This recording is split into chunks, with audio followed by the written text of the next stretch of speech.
Hello, and thank you for listening to episode 64 of 60 Minutes With. I'm Dave, and this is the first interview show of 2017.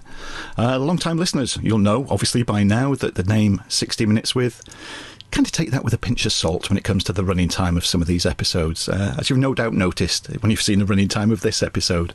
But there's no way that I'm going to limit it to 60 minutes when you're going to hear the stories that you're going to hear in this episode. So please sit back, relax, and get comfortable, as I have a full and exciting and very, very entertaining episode with writer, director, producer, stuntman and special effects maestro, Gary J. Tunnicliffe. Right then, Gary, it's been a while since we've had a chat, mate, isn't it? It's been a very, very long time. And look at that. As soon as I start talking, my phone makes a beeping noise, so I better turn that off. Yes, it's been a while. Lots been going on. Can you believe it's 15 years since Hellraiser Hellworld? Good Lord above. Yeah, 2002.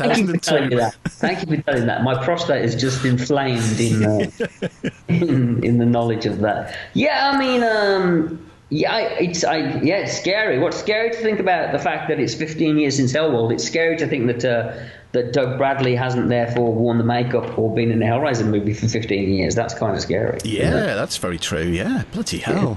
It is. For anybody out there, the listeners that don't know about you, Gary, shame on them to begin with, but give them a bit of background about yourself. How did a boy from the Midlands over here in the UK end up with his own special makeup effects shop over in America?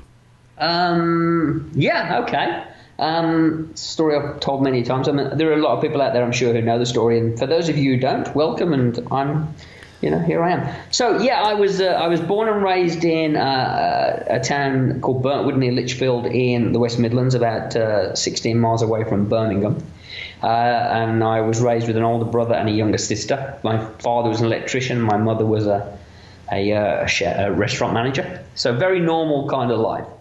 But from an early age, I wanted to be an actor and wanted to kind of perform. And I had several teachers who kind of really kind of helped me and kind of like got me into local drama productions, and a headmaster who got me, he was also a newsreader on radio, and he got me doing various things on the radio, kind of like doing voiceovers and stuff like that. So it seemed like everybody wanted me to go to drama college and to kind of pursue being an actor, and I would have loved that. However, my father, a very blue-collar kind of guy, his attitude towards acting and towards television and movies, which I was kind of obsessed with, thanks to probably Star Wars and Jaws, like everybody of my age. Mm-hmm. His attitude was very, very blunt and very plain. And his attitude was, if you want to be an actor, then when you finish school at 16, you can come with me and you can act like an electrician every day of your life. He thought it was stupid and foolish, and no way any son of his was probably going to tread the boards and be a homosexual, which I'm sure he probably assumed all actors were. And most of them are. So it was kind of very much quashed. At the same time as that, my brother who was 5 years older than me, was singing in bands. And I was raised in a household of heavy metal. Listening to, growing up with the likes of Judas Priest and Van Halen and Black Sabbath, and taken to my first Judas Priest concert when I was 12 years old in 1980, when Judas Priest didn't show up. Actually, they did a performance of Pop the Pops that night and turned up very, very late, which I managed to chastise and tell Rob Halford about to his face, and a very funny story about that later on. Okay. So I got into a band as well and started singing, and I was singing in a band and basically pushed off the idea of being an actor to the idea of being the next David Lee Roth or great singer. And I was in a band with some buddies of mine, and I'd always loved horror films and grew up watching horror films. And if you're from England, you know that there used to be a horror film on every Friday night in England on one of the channels, and I would sit up late at night and watch Hammer horror films and Taste the Blood of Dracula and all that kind of stuff, and probably got my first glimpse of a naked woman's breasts in The Vampire Lovers or Twins of Evil or something like that, you know. So I was in a band, and a drummer called Craig Edgerton, who was kind of a kid a friend of mine who played drums, but he had a nice drum kit, and his parents had, you know, 2 cars, and they both had jobs, and they were both successful. And I guess he was one of those kids who kind of had a little bit more money than us. Yeah. And he had this magazine called Fangoria in his house. And I saw this magazine, and it literally blew my mind. I opened the first pages of it, and I was like, shit, there's a magazine like this with horror movies and people making creatures and monsters. And I was like, I think I just sat in his bedroom kind of reading this magazine like a sad junkie. And I said to him, you know, do you have any more of these? And he kind of opened his wardrobe door, and like a big stack of them fell out. And I said, can I borrow these? And I literally took them home and read them cover to cover, and discovered that there was a burgeoning field of special makeup effects, and kind of like was suddenly utterly fascinated, and I just kind of delved into it. And literally went from 0 to 60 in a matter of seconds of reading all these magazines. And I never really slept much anyway, and just kind of like delved into it. And suddenly it became a career thing to do, and I got clay and started sculpting and you know, started making things in my bedroom and doing makeups on my sister and on her friends and on anyone who would let me do a makeup. And it eventually just consumed my world. I stopped singing in bands and kind of like, you know, and at school, that's all I was thinking about. And then I got a job when I left school, a regular normal job, and kind of like bought materials and did dental casts, and it got bigger and bigger and bigger. And then I started, you know, this was before the internet, of course, so you had to write to people and research and go to libraries to get books, which is really, really tricky. But I managed to get the address of Christopher Tucker, who, to those of you who don't know, did the makeup on The Elephant Man and you know, The Boys from Brazil and Company of Wolves and things like that. Got his address, wrote to him, and he invited me to his house, to his studio, and I went down and met with Christopher. And a couple of months later, he basically said, you know, we've got this project called She-Wolf of London, and they were doing the prosthetics for Phantom of the Opera as well. And I was invited down to go and work on that, and I went down every weekend, and that every weekend then turned into working, you know, all week. And I worked there for about 3 or 4 months, and before I realized he was a complete sadomasochistic lunatic who was a mental case. And I'm not afraid to say that. And he was an absolute tyrannical lunatic. But he was the only person I knew who did makeup effects. And there were 2 other people working there at the time, a guy called John Beresford from America and a German kid called Björg Lauber. And I kept saying to them, I don't think it's supposed to be like this. We're miserable. We're working 7 days a week. We're not getting paid. We're living in this house in horrible conditions. And the pictures of people in Fangoria, they're smiling and happy. So it can't really be like this. And then one day there was an incident that happened between Christopher and myself. And I basically said, that's it. Fuck this. I'm leaving. And I walked out, even though the other people were begging me to stay. And I left, and I thought, that's it. I'm never going to work in the industry again. You know, I foolishly assumed everybody spoke to everybody and knew each other, and thought, that's it. But I waited about a couple of weeks, and I brushed myself off, and I called Image Animation, the company who did Hellraiser, Bob King, who I was a fan of, and basically rang them and said, look, could I, are you looking for any people? Do you need anyone to get hired? And they were like, well, maybe. What have you done? And I said, well, I just worked with Chris Tucker for the last 5 or 6 months. And it was Bob Keane I was speaking to. And I remember Bob saying, you worked with Chris Tucker for about 6 months? I was like, yeah. And he's like, you can start here on Monday. And I said, really? And he said, yeah, anyone who can work for 6 months with Chris Tucker can come and work for us any day of the week. And I went down to Image, and it was like Nightbreed, the movie. It was like I was suddenly I felt like I was suddenly with brothers in arms, and the same guys as me. It wasn't to work on Nightbreed, unfortunately. This was a year or so afterwards, but suddenly I found a bunch of guys who were just like me, kind of like really into makeup effects, really into creatures, some of them into rock music, but they were just really, really kindred spirits. And ironically enough, some of the most talented individuals I've ever had the pleasure of working with, who have since gone on to huge careers in the field of makeup effects all over the world.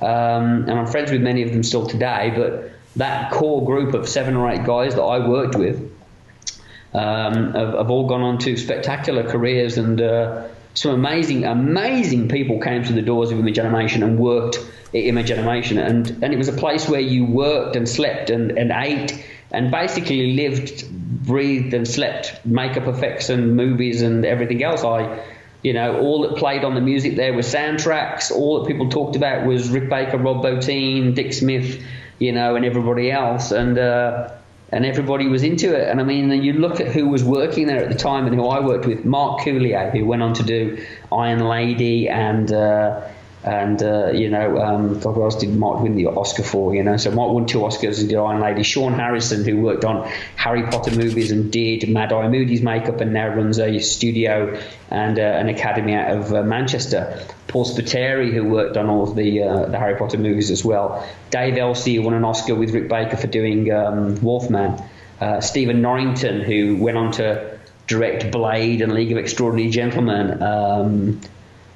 Paul Jones, who went on to do the Resident Evil movies and now lives in Canada. I mean, just insane, really. Martin Mercer, who was a phenomenal makeup artist, who went on to become a great storyboard artist and lives in Los Angeles now. So just incredible, really. And Bob himself, who was a great mentor and a really funny, generous kind of guy. And, Dave Keane, who was Bob's brother, who has gone on to do special effects on with the Corbolds on the big Bond movies and everything else. So phenomenal time. Mm-hmm. And then what happened there was I was working there and meeting people like Steve Painter as well, and Neil Gorton. And me and Neil Gorton and Steve Painter contemplated opening a company ourselves together, but I stuck it out with Bob and Image Animation because I really wanted to get to America. My agenda was to get to America. My desire was to get to LA, because what I really wanted to do was get approval from my peers, was to work in LA, which I considered to be the ground zero of makeup effects, and to be known amongst American makeup effects artists. So through a situation where we formed an American company, I went over to LA as the head of the American company of Image Animation, and we ran Image Animation for like a year and a half. And then within a year and a half or 2 years, we did a bunch of projects, but then a series of events occurred where I'd become friends with Kevin Yeager, who did Hellraiser Bloodline, and Kevin got Sleepy Hollow. He'd written the movie and was contractually bound to do the effects of Sleepy Hollow. And he said to me, he asked if I would go to England with him to help hire crew, because obviously I had a knowledge of who the crew were in England and who was good and who could do this and who could do that. And he wanted me to sit in on interviews and kind of point out people and say, I think this guy's good, I think this guy's bad, and kind of give him a lay of the land. And I went out and did that with him. And on the flight back, he said, look, would you like to basically work for me on this project and do this? And the idea of going back to England on a really big project and being the head of a crew was very attractive to me. Little did I know the misery that would ensue of working on this film, because it really wasn't a very pleasurable project. Not because of Kevin, not because of the crew, because of ironically Tim Burton and the film, the production itself. But I agreed to do that, and I called Bob Keane and I just said, look, I think I'm going to go and work with Kevin Yeager, and I'm going to come back to England, and I think Image Animation has had its day, and I'd like to open my own company. And I think Bob was probably a bit upset and a bit miffed, although we've since spoken about it and we're all good. But I did that, and then I opened 2 Hours in the Dark. And when I returned back from Sleepy Hollow after almost 9 months in England, 3 months more than we assumed it was going to be, more on that later, I came back to LA and opened 2 Hours in the Dark and spent the next, however many years, 1999, I guess, to 2016, designing and creating makeup effects on, for everything from Gone Girl with David Fincher and the Hellraiser movies and Feast and Halloween movies and everything else, and getting to do acting and stunts and you know, traveling around the world, working in Rome and Romania and Canada, and basically becoming a full-blown effects artist until last year, although people said it's become less apparent in the last few years, but I just started to lose the desire to do makeup effects. I felt like CGI was taking over, that makeup effects had kind of had its heyday, and I really didn't. I'd kind of done everything I wanted to do personally. Some of that came down to doing Gone Girl with David Fincher, which is only a small effect in that movie, but to work with David Fincher and to have David Fincher say, well done, really nicely executed, and thank you for your help, when you know that David is such a perfectionist and kind of hard on his crew.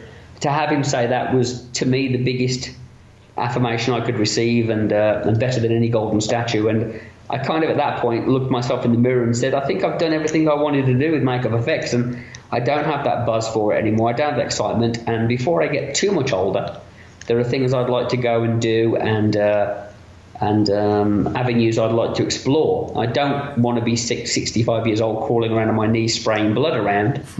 and I'd like to step out of the... I tend to like to do things on my... I like to live life on my terms and do what I want to do when I want to do it.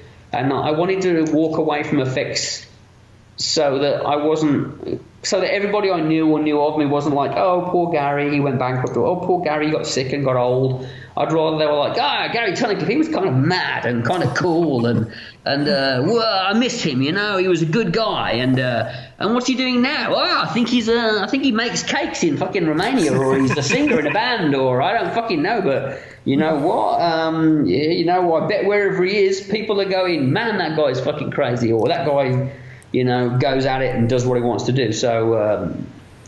So that's the history of me so far. And there are lots of broken bones and broken women and great nights out and secrets with crazy movie stars and all sorts of stuff and crazy truths that I'm more than willing to share with you in the next 14 hours. Let's keep on the thread of you being crazy then, because why the fuck did you set yourself on fire for the Dead Island video short? What went through your mind then? Well, I didn't set myself on fire. I had someone set me on fire for it. But I don't know if you know, but I just did a film called Pet where I was set on fire as well. You know what? I was going to bring this up because I saw Pet at Horror Film Festival in Manchester in November. Loved it. Then you saw me on fire. You saw me getting mace sprayed in my face, and then you saw me getting set on fire. Well, I didn't recognise you. It's only after I watched it and I went, oh shit, that was Gary in Pet. Yep, that was me. And, regarding fire stunts, I've always enjoyed doing firework, and you know, I've done quite a lot of stunts in various movies. And whilst I hate being 40 feet off the ground on a tower, I'm more than happy to be engulfed in flames. I actually find it very, very... what I like about doing firework more than anything else is I enjoy the preparation, because it's one of those things where if you do great preparation, then you're going to be quite safe, and you just have to know how to prepare yourself. Yeah. And as long as you prepare yourself, you'll be okay. So yeah, that's what I really enjoy about doing firework is the preparation and kind of like getting yourself is knowing that the challenge is to prep it well. Once that happens, then it's just this weird surreal thing. It's like doing it's hard to explain these situations if you've never done them, but I did a car driving stunt once where I had to drive into I did a thing where I had to race a car through a parking garage and then crash into a wall. And we did the whole driving down the ramps really fast, and the walls are getting tighter and tighter. And then you have to crash into a wall. And there's this strange thing with doing stunts like that where you like, it's only 200 meters to drive into the wall, so you have to hit it as fast as you possibly can. So, you know, you strap into a car and you've got a 6-point harness on and you're pulled in really, really tight, and you've got a neck brace on, and then you remove the battery from the car so that it won't explode. And then you have to drive as fast as you can at a wall. And then what happens is that you drive towards the wall as fast as you can, and there's a point where your brain goes, what the hell are you doing? So automatically your feet come off the accelerators, off the accelerator. And then you have to literally kind of mentally go, no, no, no, and make yourself do something that's dangerous. And it's like that with fire. It's very strange because the one thing about doing firework is it's different if I don't know if you know this, but there are two kinds of burns that you can do when you do a full burn. You do an on-air burn, which is where you have a tank of oxygen, or not oxygen, but, compressed air on your body, and you can breathe through a regulator. Yeah. And that way you've got 2 or 3 minutes of air, which I don't like to do because I don't like the idea of having a tank on me. And it tends to look very bulky as well. Or you just hold your breath, you kind of take a breath and then you hold it and you breathe out. So the trick of that is you have to allow for a couple of things. First of all, that when you hold your breath, when you're doing a fire gag, your heartbeat tends to elevate because you get excited and you get adrenalized, and that burns the oxygen faster. And then secondly, because you're having to do kind of energetic things like run around or knock things over. So you have to be aware of your air consumption. So when you're set on fire, you're thinking about how much air do I have, how do I feel, and allow yourself 20 seconds to kind of get to the floor, be extinguished before you take a breath. And also you're trying to think about what have I got to do, where do I go, and what have I got to hit. It's one thing if you're going to stand there and flail around like a spastic, but usually you've got to get from A to B, and I like to do burns where you kind of like do something a bit exciting. And then you've got to listen to your body, and what I mean by that is you've got to be aware of hot spots, of anywhere that's getting a little bit too warm or a bit too hot. Yeah. Because the thing about doing a burn is once you burn, if you get hot, then it doesn't stop automatically. There's another 5 or 10 seconds of burn after that where the heat builds up.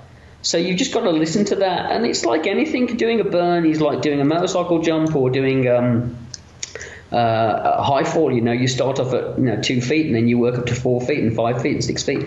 And it's the same with that. You start off with some gel in your hand and burn your hand, and then an arm, and then a leg, and then eventually you're ready to go full bore.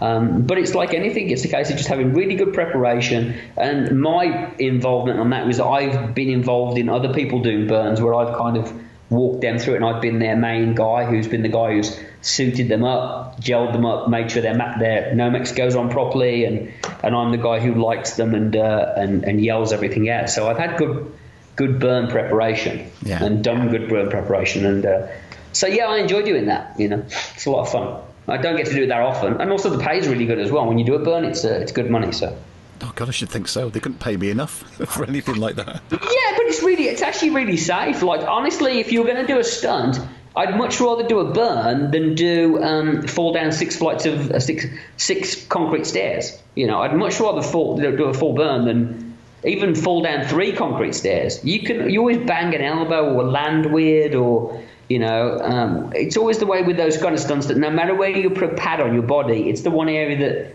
the pad slips off that you suddenly bang your knee. Yeah. And stairs are just brutal, or you jump through a candy glass window and it's a one piece of candy glass or balsa that sticks in your cheek or in the back of your head and cuts you open. So with burns, unless it's one of those things that unless something really stupid happens, you should be okay, because it really just comes down to good prep. You're wearing a lot of safety gear. You're wearing brilliant flame gel, which is so protective now and so good. And as long as you're very aware that you can actually control the fire by moving away from it, the classic thing you always see people in videos do when they get on fire is the first thing they do is they run around like a lunatic, and all that does is oxygenate the flame, and if you light your hand, the back of your hand, and you move your hand away from you keep moving, the flame will stay behind you. It's only when you stop that the fire will burn up your body and cause you to get really badly burnt. If you jog along a fair pace, the fire is going to go behind you. So you're not going to get the hot air. It's not really this is going to sound really, really stupid, but it's not so much the fire that's burnt, it's the heat coming off the flame that's going to burn you. Yeah. And that sounds kind of dumb, but if you put your hand above a candle, that's the hottest point of the flame, and only when you stand still is that burning on you. So if you keep moving away, you can keep the flame behind you, and that really helps. Yeah. Because you've done all this, because like say, you know, your credits, you got stunts, you got producer, you got director, writer, all the makeup effects stuff that you've done, and you've seen every side of the movie making. Can you sit and watch a film now and without spotting, well, I don't know, from the inside of it, can you lose yourself within a film with knowing it so difficult. well? Has to be a really great film to do that. Yeah. What was the last one that did that for you? It's also weird. I mean, you mentioned that as a writer and director and everything else. Yeah, I do tend to see films and think, you know, like you see a big scene and you go, God, I bet that's a lot of extras that day, you know, and then when you think extras, you think your brain immediately just sees the inside of it. Like, you know, you see something like Troy, and all I can see is, you know, the big makeup tents with like 70 or 80 stations and everyone getting covered in dirt and mud, and you know what I mean, and think, oh God, that must have been just awful that day and everything else.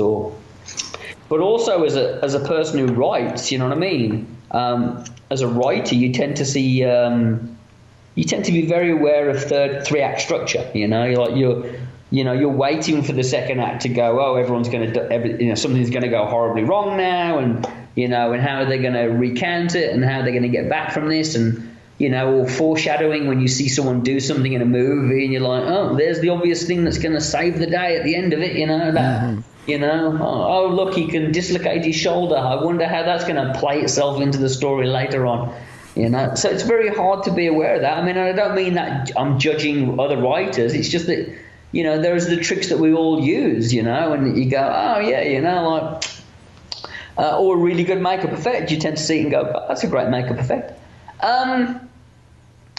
Rogue One, I think, really just kind of turned me into a big child again. You know what I mean? Yeah.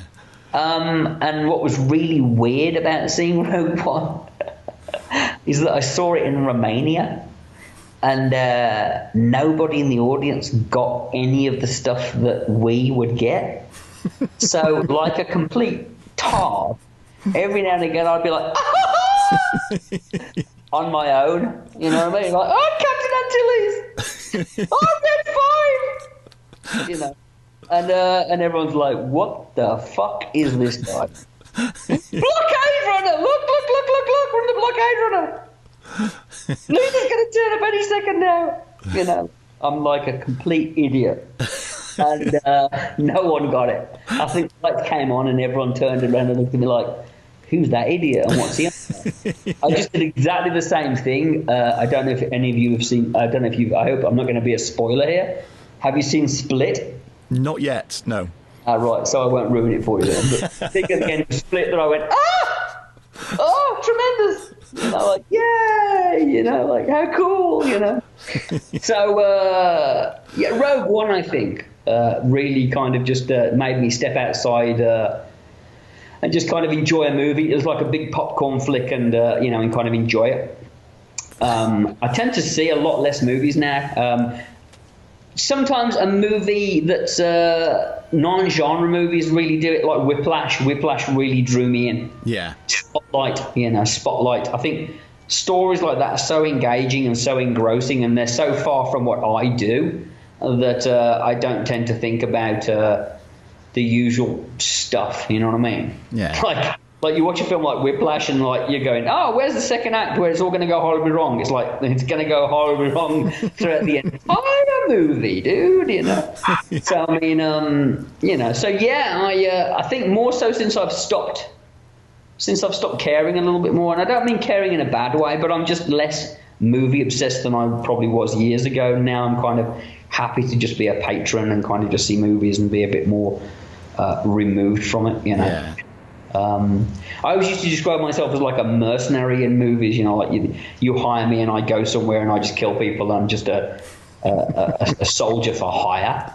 And I think it takes a couple of years of not doing that to just kind of go, you know, like the first 7 or 8 months, you know, of stopping doing effects a little bit. I was just not interested in seeing any movies at all. And now I'm starting to feel myself like for the last 15, 20 years, I've never had time to get to think about what movie might be coming out or to get excited about it. But now I'm genuinely excited that The Last Jedi is coming out in December, and I'm like, oh, you know. Yeah. Because I enjoyed Force Awakens. I know some people didn't, but I enjoyed Force Awakens, and I'm looking forward to Last Jedi. Yeah, me too. You know, so it's nice. I get a chance to kind of like to go back to being a bit of a movie fan. And even though I'm about to embark on writing a movie, it's not a horror film. It's a thriller drama that I've shared the story with a couple of people. You know, it's a full 3-act, you know, story that I have. It's not like I have an idea for a movie, like, you know, like. If you write movies for a living, and I'm lucky, and I love to be able to say that I do. You know, I've made several movies, and they've all been made, and I've written them of various genres. But when people find out you write movies, in the same way that if you're a doctor and people go, "Oh, I've got this pain in my leg," everybody, when you tell them that you write movies, goes, "Oh, I've got an idea for a movie." You know, and it's usually as a lot of great people who are much better at writing movies than I would say, it's not about having a great idea, it's about having a great story. Yeah. So, I mean, people are like, oh, wouldn't it be great if Batman, you know, had a fight with, you know, Freddy Krueger? You know, it's like, well, yeah, that's an interesting idea, but how is it going to work as 3 acts? And where's the, you know, who's the protagonist and where's the audience? So I came up with an idea for a story a little while back, which came out of the place that I believe the very best idea should come out, which is an idea that is stimulated by your personal interest, not trying to think of an idea for a movie, but trying to think of something that stimulates you or a question that you've asked yourself. Yeah. You know, a great kind of what if kind of question. You know, and I had this what if question, which then pushed me to a, well, if it did happen, how would that affect this and blah, blah, blah, and how would it resolve itself? And I managed to work my way through that in a way that satisfied me to the nth degree. And then I sat down with a couple of people who I trust and like and told them the story. And then both of them were like, oh, okay, I have to go and write down the day and the date of this. And I go, why? And they went, well, I just kind of feel like maybe this was the moment when somebody sat down with someone and said, I've got this idea about a boy wizard, you know, who goes to a place called Hogwarts, and they said it's kind of like that, you know, or, you know, it's an idea about what if, you know, there was a story with the Vatican and religion and blah, blah, blah. Yeah. And they said, I feel like I have to know when this happened. And I was like, really? And they're like, yeah, it's really, really good. You have to write that. So I haven't started writing it yet, but it's a very big, fat science drama thriller, kind of, you know, modern day story. Probably a film that I wouldn't actually direct because I don't think I have the chops for it. And probably a film that I would write, and then maybe some much, much better writer would then take away and take my script and, you know, and make it a lot, lot better than it actually is, but they would still leave my name on it because that happens all the time. And I'd be quite happy with that. To be quite honest, I don't think it is a film I could direct anyway. But it's definitely a movie that you go, oh, it's Tom Hanks or Tom Cruise or some big famous movie star playing the lead character. And it's a movie that you would walk out the end of and go, God, what if that is the case? What is that if that's really true? So I'm looking forward to writing that. It's called The Void, and I'm hoping that I can start writing that probably in the next couple of months, and then 2 or 3 drafts in, maybe send it to some people and see if anyone wants to buy it. And, hopefully, you know, a couple of years from now, you better look back at this podcast and say, oh, that was that movie that goes to that's where it was first mentioned. That's where we first heard it. And now he's a multi-millionaire and he won't even take my calls. He's just ignoring me all the bloody time now. That'd be awesome. You mentioned as well about writing and directing, and of course the first one that you wrote and directed was Within the Rock. Within the Rock! What was that like? I mean, we're going back to, what, 96 now? Within the Rock was the best and the worst time. I mean, I came home the first night of directing and said to my girlfriend at the time, I think I just found the greatest way to have fun with, you know, whilst wearing clothes. Like, I loved it. I just really, really enjoyed it. I enjoyed the whole process. I just watched an interview where some director was saying that, you know, directing is the ultimate narcissist dream, and it really, really is. I mean, suddenly everybody's just coming to you, and everybody, you know, you're basically in charge of a platoon, and everybody just kind of does what you want them to do. It's intoxicating. If you ever work with directors and you think they're pricks or assholes, then you have to realise that being a director is it's like it's heroin for egos. You know what I mean? Yeah.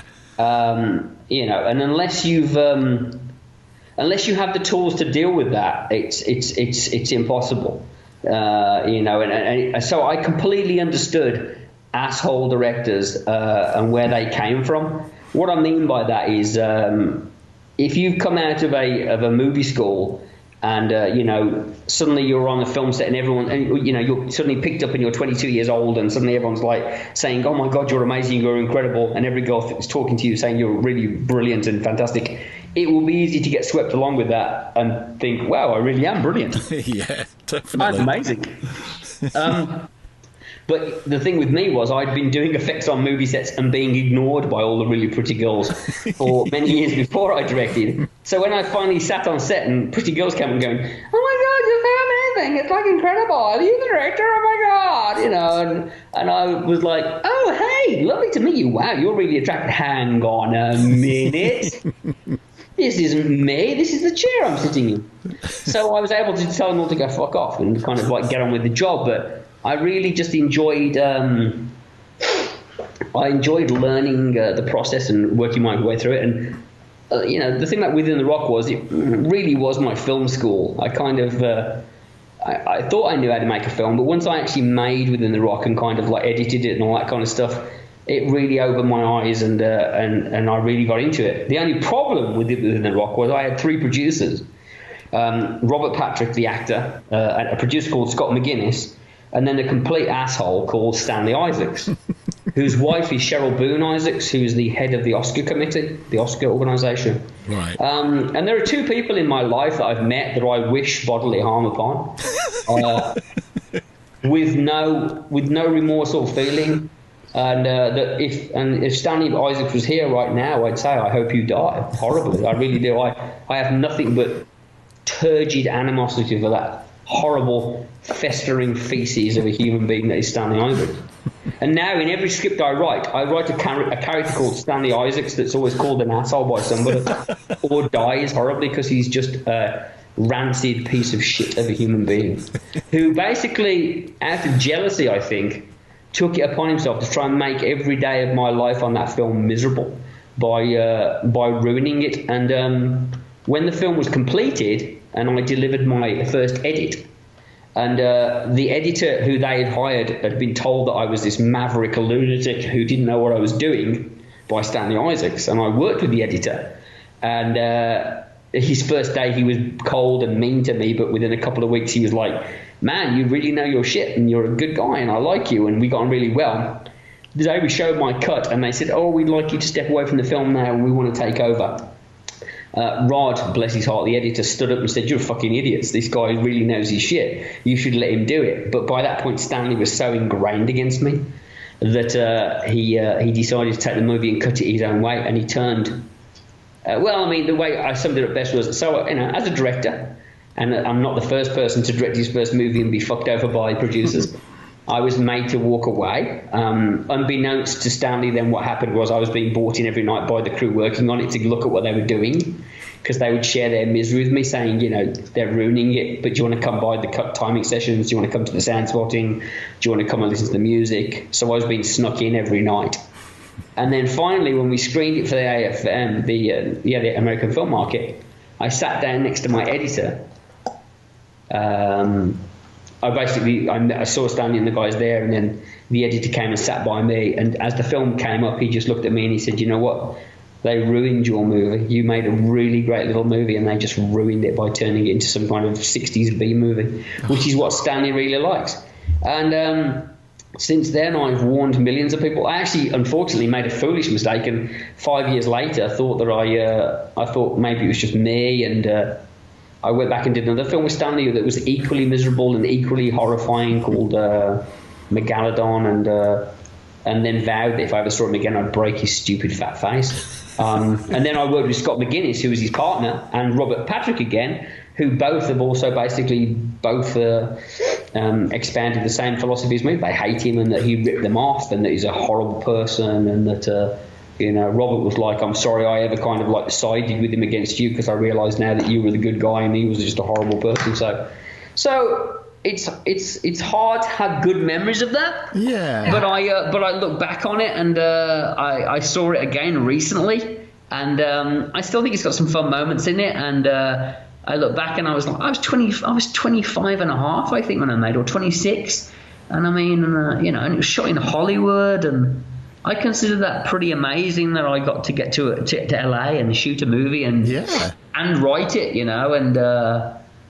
and yeah, it might have some really, really sucky lines in it, but it's not as bad as some films that are out there. I mean, and I occasionally see the occasional review or something online where people say some quite nice things about it. So, it was interesting, and foolishly, I was offered several projects to direct after it, but I idiotically thought, oh, this is going to lead to bigger and better things. So I waited and waited too long. And within 6 months of working within The Rock, because I played my own money into the soundtrack and into the effects, I was literally broke. I mean, I remember sweeping the floors and cleaning the toilets at my workshop and thinking, I was calling action, and I had a plethora of actors and special effects denizens working for me, and everyone telling me I was the next big thing. And now the phone's gone quiet because a lot of the effects movie companies thought I was directing, and no one was calling me. So it was very good, but in a way, it was kind of brilliant, because had Within the Rock been really good, and had I become a success at 26, I probably would have become a ginormous asshole. Even though there are people, I suspect, who probably think I am a ginormous asshole, I kind of think I have some humility. So I think all my humility would have gone out, because I would have been like, yes, I am a genius. Look, I'm 26 years old and I've just fucked Hollywood with my giant English cock, and it would have been horrible. Whereas Hollywood turned around and said, yes, you just have a 4-inch cock like everyone else. So. Back to the drawing board, mate. So it was good. It was a good humbling experience, and made me kind of suck it up and go back to the drawing board, But then I wrote a couple of movies, and and I worked for somebody I can't really talk about, who had me working for them writing, and that taught me a lot about writing. And then went on from there.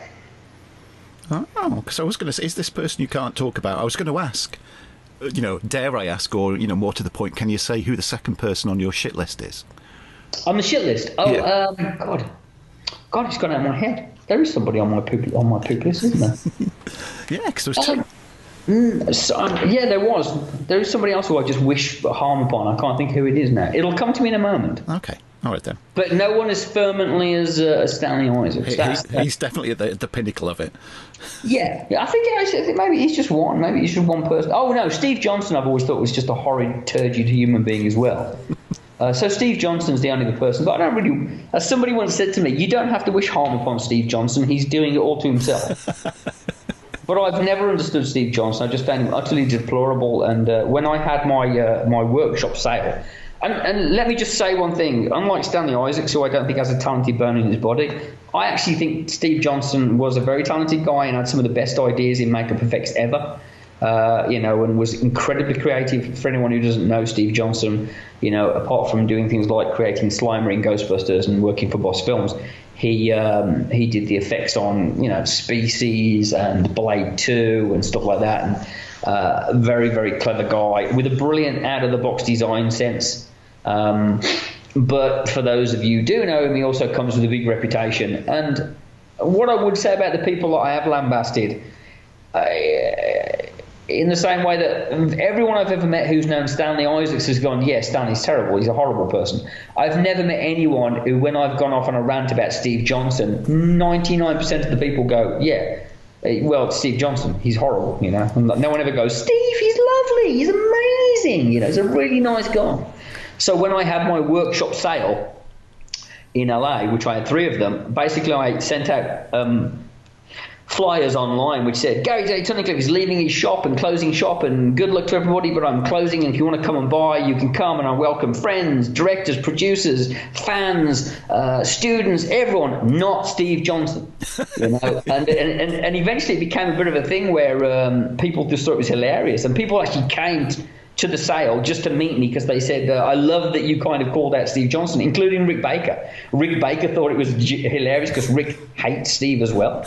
And apparently Steve Norrington, who I love dearly, and he is friends with Steve Johnson, took great pleasure in making sure that Steve got a copy of the flyer, to which Steve Johnson was like, what the fuck? What the fuck's with this fucking Tunnicliffe guy? Like, I can't fucking believe it. Like, I've never even met the guy, and he fucking has a problem with me. And it's like, I met you 3 times, you stupid prick. 3 times, and 3 times you were nothing but a rude, arrogant asshole to me. And once you had me, asked to leave your workshop by somebody else, so you do know who I am. And maybe if you weren't out of your mind on cocaine, you would have remembered. But I do admire him as an effects designer, but as a human being, he is scum. So, because you've met obviously so many people of all the years you've been in the business, you know, directors and actors and all of that as well. What about at the other end of the scale? Who's really impressed you? Maybe that you thought might have been a bit of an arsehole, but then wasn't when you met them. Well, are you asking me who's the loveliest people I've ever met? Yeah, who's the really nice ones then? Johnny Depp. Johnny Depp, yeah? Just lovely. I hope he's the same as he was when I first met him, but just really, really lovely bloke. You know, just a lovely guy. Funny, self-deprecating, never took himself too seriously, and, just a real big softy sweetheart, and really nice. Like, give you a story about Johnny, like we were doing Sleepy Hollow, and a couple of things, actually three stories about Johnny on Sleepy Hollow. Like, first one is that Johnny had come to the workshop and had his life cast done, even though we never did anything for him, but he wanted to have his life cast done and was really into it and wanted to talk about the makeup effects and would always kind of come and talk to us. So we became kind of like, hey Johnny, hey Gary, and I was doing a makeup on his, we had to do a cast of his neck because I was doing a wound on him. And about a month before production started, we were at the big stage in Shepperton where we had the forest, and we were installing the Tree of the Dead. And Johnny came in with a bunch of people, producers and friends, and I don't know who, executives and all that kind of stuff. And he was walking around the stage, and they were kind of like pulling him here and pulling him there. And all of a sudden he saw me, and he said, "Hey, Gary, how are you?" And he kind of, and they were like, "Johnny, we need you to do this." He said, "Oh, hold on a second." He said, "I'm just going to go and talk to my friend, talk to my friend Gary." And he walked over, and there was definitely that little flutter in your heart where you go, "I'm Johnny Depp's friend," I'm his friend. Oh, friend. Movie friend. Actor friend. Yeah, friend. Sleepy Hollow friend. And then all sorts of fun and games ensued during the production. But then, like, Claire, who was my girlfriend at the time, came to visit the set. She came on the set to look around, and Johnny was sitting there. And I said to her, "Do you want to meet Johnny?" And she's like, "Do I want to meet Johnny?"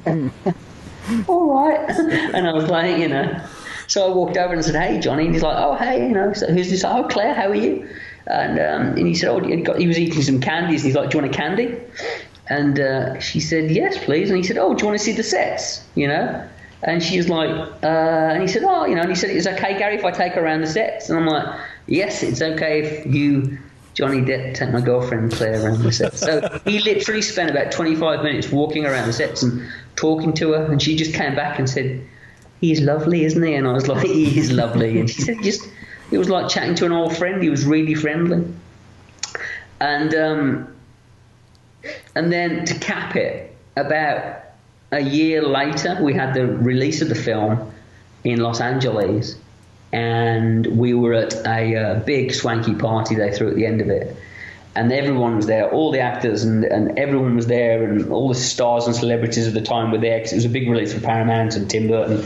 So everyone was there. The South Park guys were there, and God, everyone was there. It was jam-packed at this big mansion in the Hollywood Hills where you can't drive to it.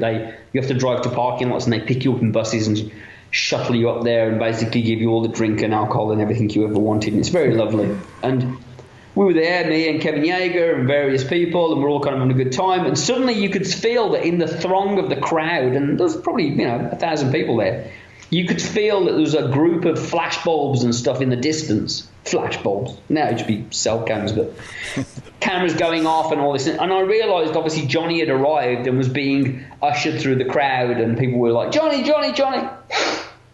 And I was like, poor guy, look, he's just being manhandled. And we're watching, and weirdly enough, this group was just getting closer and closer to us, And we're all kind of shoulder to shoulder, being squished and squeezed. And this is probably 6 months, 7 months after the film had been wrapped in England.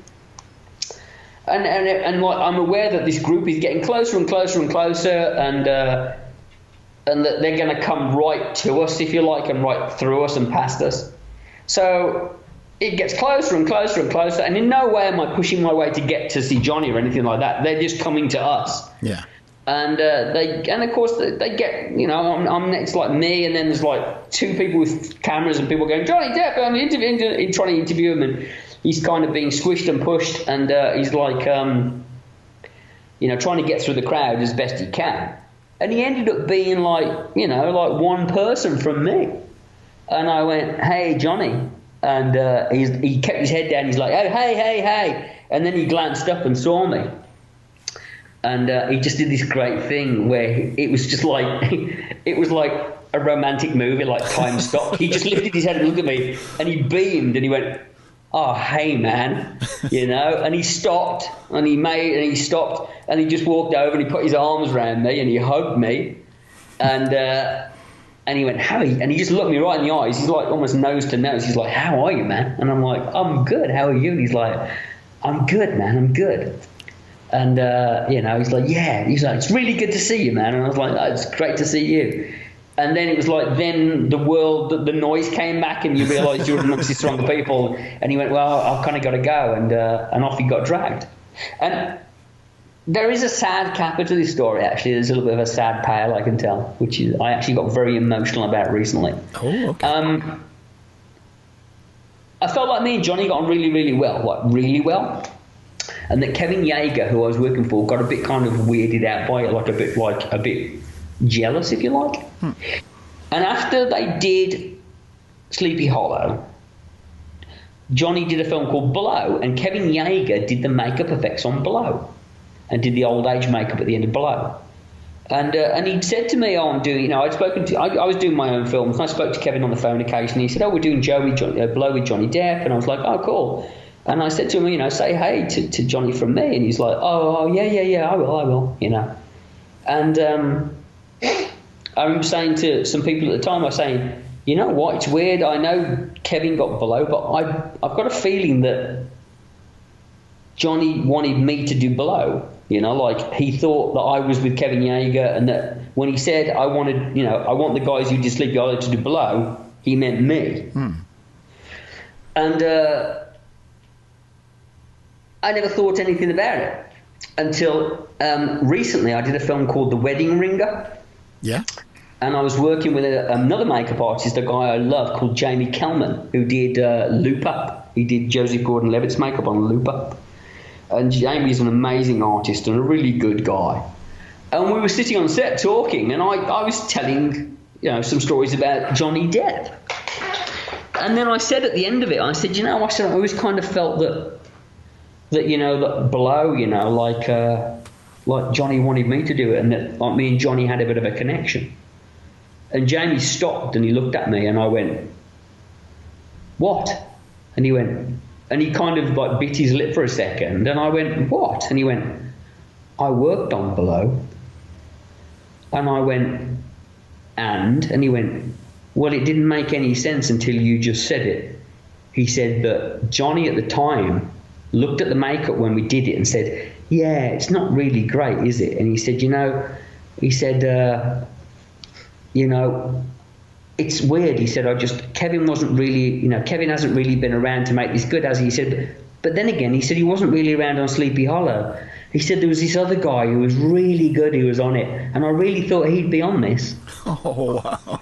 And I literally almost teared up and got a bit welled up, like a bit choked up, you know what I mean? Like wow, I was like, so I did feel it. I wasn't wrong, and I probably could have, you know, had the tide gone a different way, you know, I'd be doing Johnny's makeup now, you know. Yeah. So it was a bit weird. I mean, Joel Harlow does his makeup now, and Joel's a fantastic makeup artist and a thoroughly excellent human being. But it was weird to think that that happened. Another weird thing about Johnny is, I don't know if you know, Johnny plays guitar, you know, like he plays in the Hollywood Vampires and all that.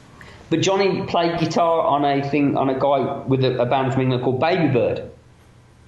I don't know if you know Baby Bird. No, I don't. They did a song that was kind of awful in the 90s called You're Gorgeous, you know, which isn't great, but their other stuff is amazing. And Johnny played with Baby Bird on his last album and wrote a few songs with him. And I was the person who played Baby Bird for the first time. There was a great song called Back Together by Baby Bird. And I played it to Johnny. Johnny loves music, and he's a musician, and we talked about music all the time and about what he liked and everything else. So I would like to think that it was me who got Johnny to play with. But Johnny was just lovely. Johnny was great. Jerry Butler, when I first worked with Jerry on Dracula 2000, I just laughed all the time. We just laughed like a pair of school children and acted like idiots. Our relationship has changed in the recent years.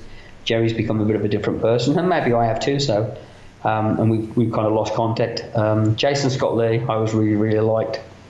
And we always had some great times cavorting around the various nightclubs and strip clubs of Romania. I mean, you know, it's those are the people who come to mind who I had really good relationships with. And then there's been obviously producers who I've just had fantastic relationships with. And when I say a fantastic relationship, I mean, you know, I've done 100 films in my career in LA, you know, 100 plus, and the odd thing is that if you look at the producers on most of those films, they're always the same producers. So, I mean, I think I did 18 films with Ron Schmidt, and you know, the producer of Pet. You talked about Pet earlier on. Yeah. You know, Nick Phillips. I think I've done 17 films with Nick, and Joel Swasson and Mike Leahy. Every time they did a film, I'd get a phone call, and they'd go, "You're our guy. You know, you're the guy we go to." Valerie Sharp was wonderful, and I did Straw Dogs with her and Wedding Ringer and When the Bow Breaks, and they've been wonderful to me, you know, and have also pushed me to do other things in films and said to the producers and the directors, look, this guy isn't just an effects guy. He can do second unit for you. He can act for you. He can do a few stunts, you know. It's like they were always the ones who championed me to do other things and would allow it, whereas other film companies would just be a bit like, you're just our makeup effects guy. A lot of these people saw me as a tool to do all sorts of things, you know. Like when I did The Collector, you know, like I walked on set. I came, I think, 3 days after they started shooting, and I walked on set, and the producer of the film just walked up to me and said, "You have to teach this guy how to direct. He has no idea, and you have to teach him." And I'm like, why don't you just let me direct? You know what I mean? You know? Like, it was very weird to just direct Hellraiser Judgment, and I actually got a physical phone call from Bob Weinstein, which is pretty amazing when you think of the producing credits that Bob Weinstein has, you know, like everything from Good Will Hunting to, you know, to God knows what, you know, hundreds of credits. And I just finished directing Hellraiser Judgment, and the first cut was delivered, and I'm driving along in my car, and I get a message, you know, the phone rings, and I pick it up, and this woman says, I have Bob Weinstein on the line for Gary Tunnicliffe. And I'm like, holy shit. And Bob's like, I fucking love this fucking movie, you know? And I'm like, yeah, why didn't you hire me 10 years ago? And he's like, I don't fucking know. And I'm like, yeah, well, you know, I wanted to direct Hellraiser 5, you know, and you wouldn't let me, you know? And it's like, well, you know, you did a great job. And I'm like, well, it's, you know, thank you. Don't you feel the idiot for not hiring me sooner, you know? So a lot of the times Hollywood has a problem seeing you as doing more than one thing. They don't believe that you can, you know, rub your head and pat your stomach, you know, at the same time. So it's very confusing. Stephen Norrington said to me, he said, you know, you just confuse agents. And I've never had an agent, luckily, you know, or unfortunately, but agents just tend to look at me a bit furrowed brow when they're like, so you're an effects guy who writes and directs and can act and sing and, you know, we don't get it. How do you sell you? You know what I mean? Like, you know, we'd rather use as a director or a writer. So that's one of the reasons I've kind of streamlined back, and the idea now is to just be a writer-director, I think. Yeah. Yes. Have you ever been starstruck by anybody? Yes, but not by anyone who you would probably know from Adam. There's been one person in my entire life that I literally went in front of, and it would mean the name would probably mean nobody to anybody, very few people. But I was at the Mirage Hotel in 1990, probably 1995, something like that, and John Napier, who is the stage designer of Les Miserables and Starlight Express and a musical called Time, and he also designed and directed the Siegfried and Roy show. And he was walking through the hotel, and I recognised him. And my girlfriend at the time said, "I've never seen you go to jelly like that." But I literally walked up to him and was like, "You're John Napier, and you did, and I was, and my name's Gary, and I think you're great," and you know, I was just like a complete spastic. And there's an incident. Anyone who knows John Napier's work, and he's a fantastic production designer, legend. He designed Hook and stuff like that, but brilliant stage production designer. I mean, just a genius. But when he got the Tony Award in '87 for Les Miserables, he basically stood on stage and said, "Why didn't you vote for Starlight Express? You know, why didn't you do that? You know, like, it's a great show." You know, and I always thought that was brilliant. And so when I met him, I was like, "You're John Napier, and you did Time, and you started in '87 at the Tony Awards when you said that." And he's like, "Oh my God, you know that?" You know, like, he was just like. And then he did the most wonderful thing. He said, "Are you seeing Siegfried and Roy? Are you seeing the show while you're here?" And I said, "We couldn't get tickets." And he just looked at me and he went, "And what room are you staying in?" You know, and we said, "We're just checking in now."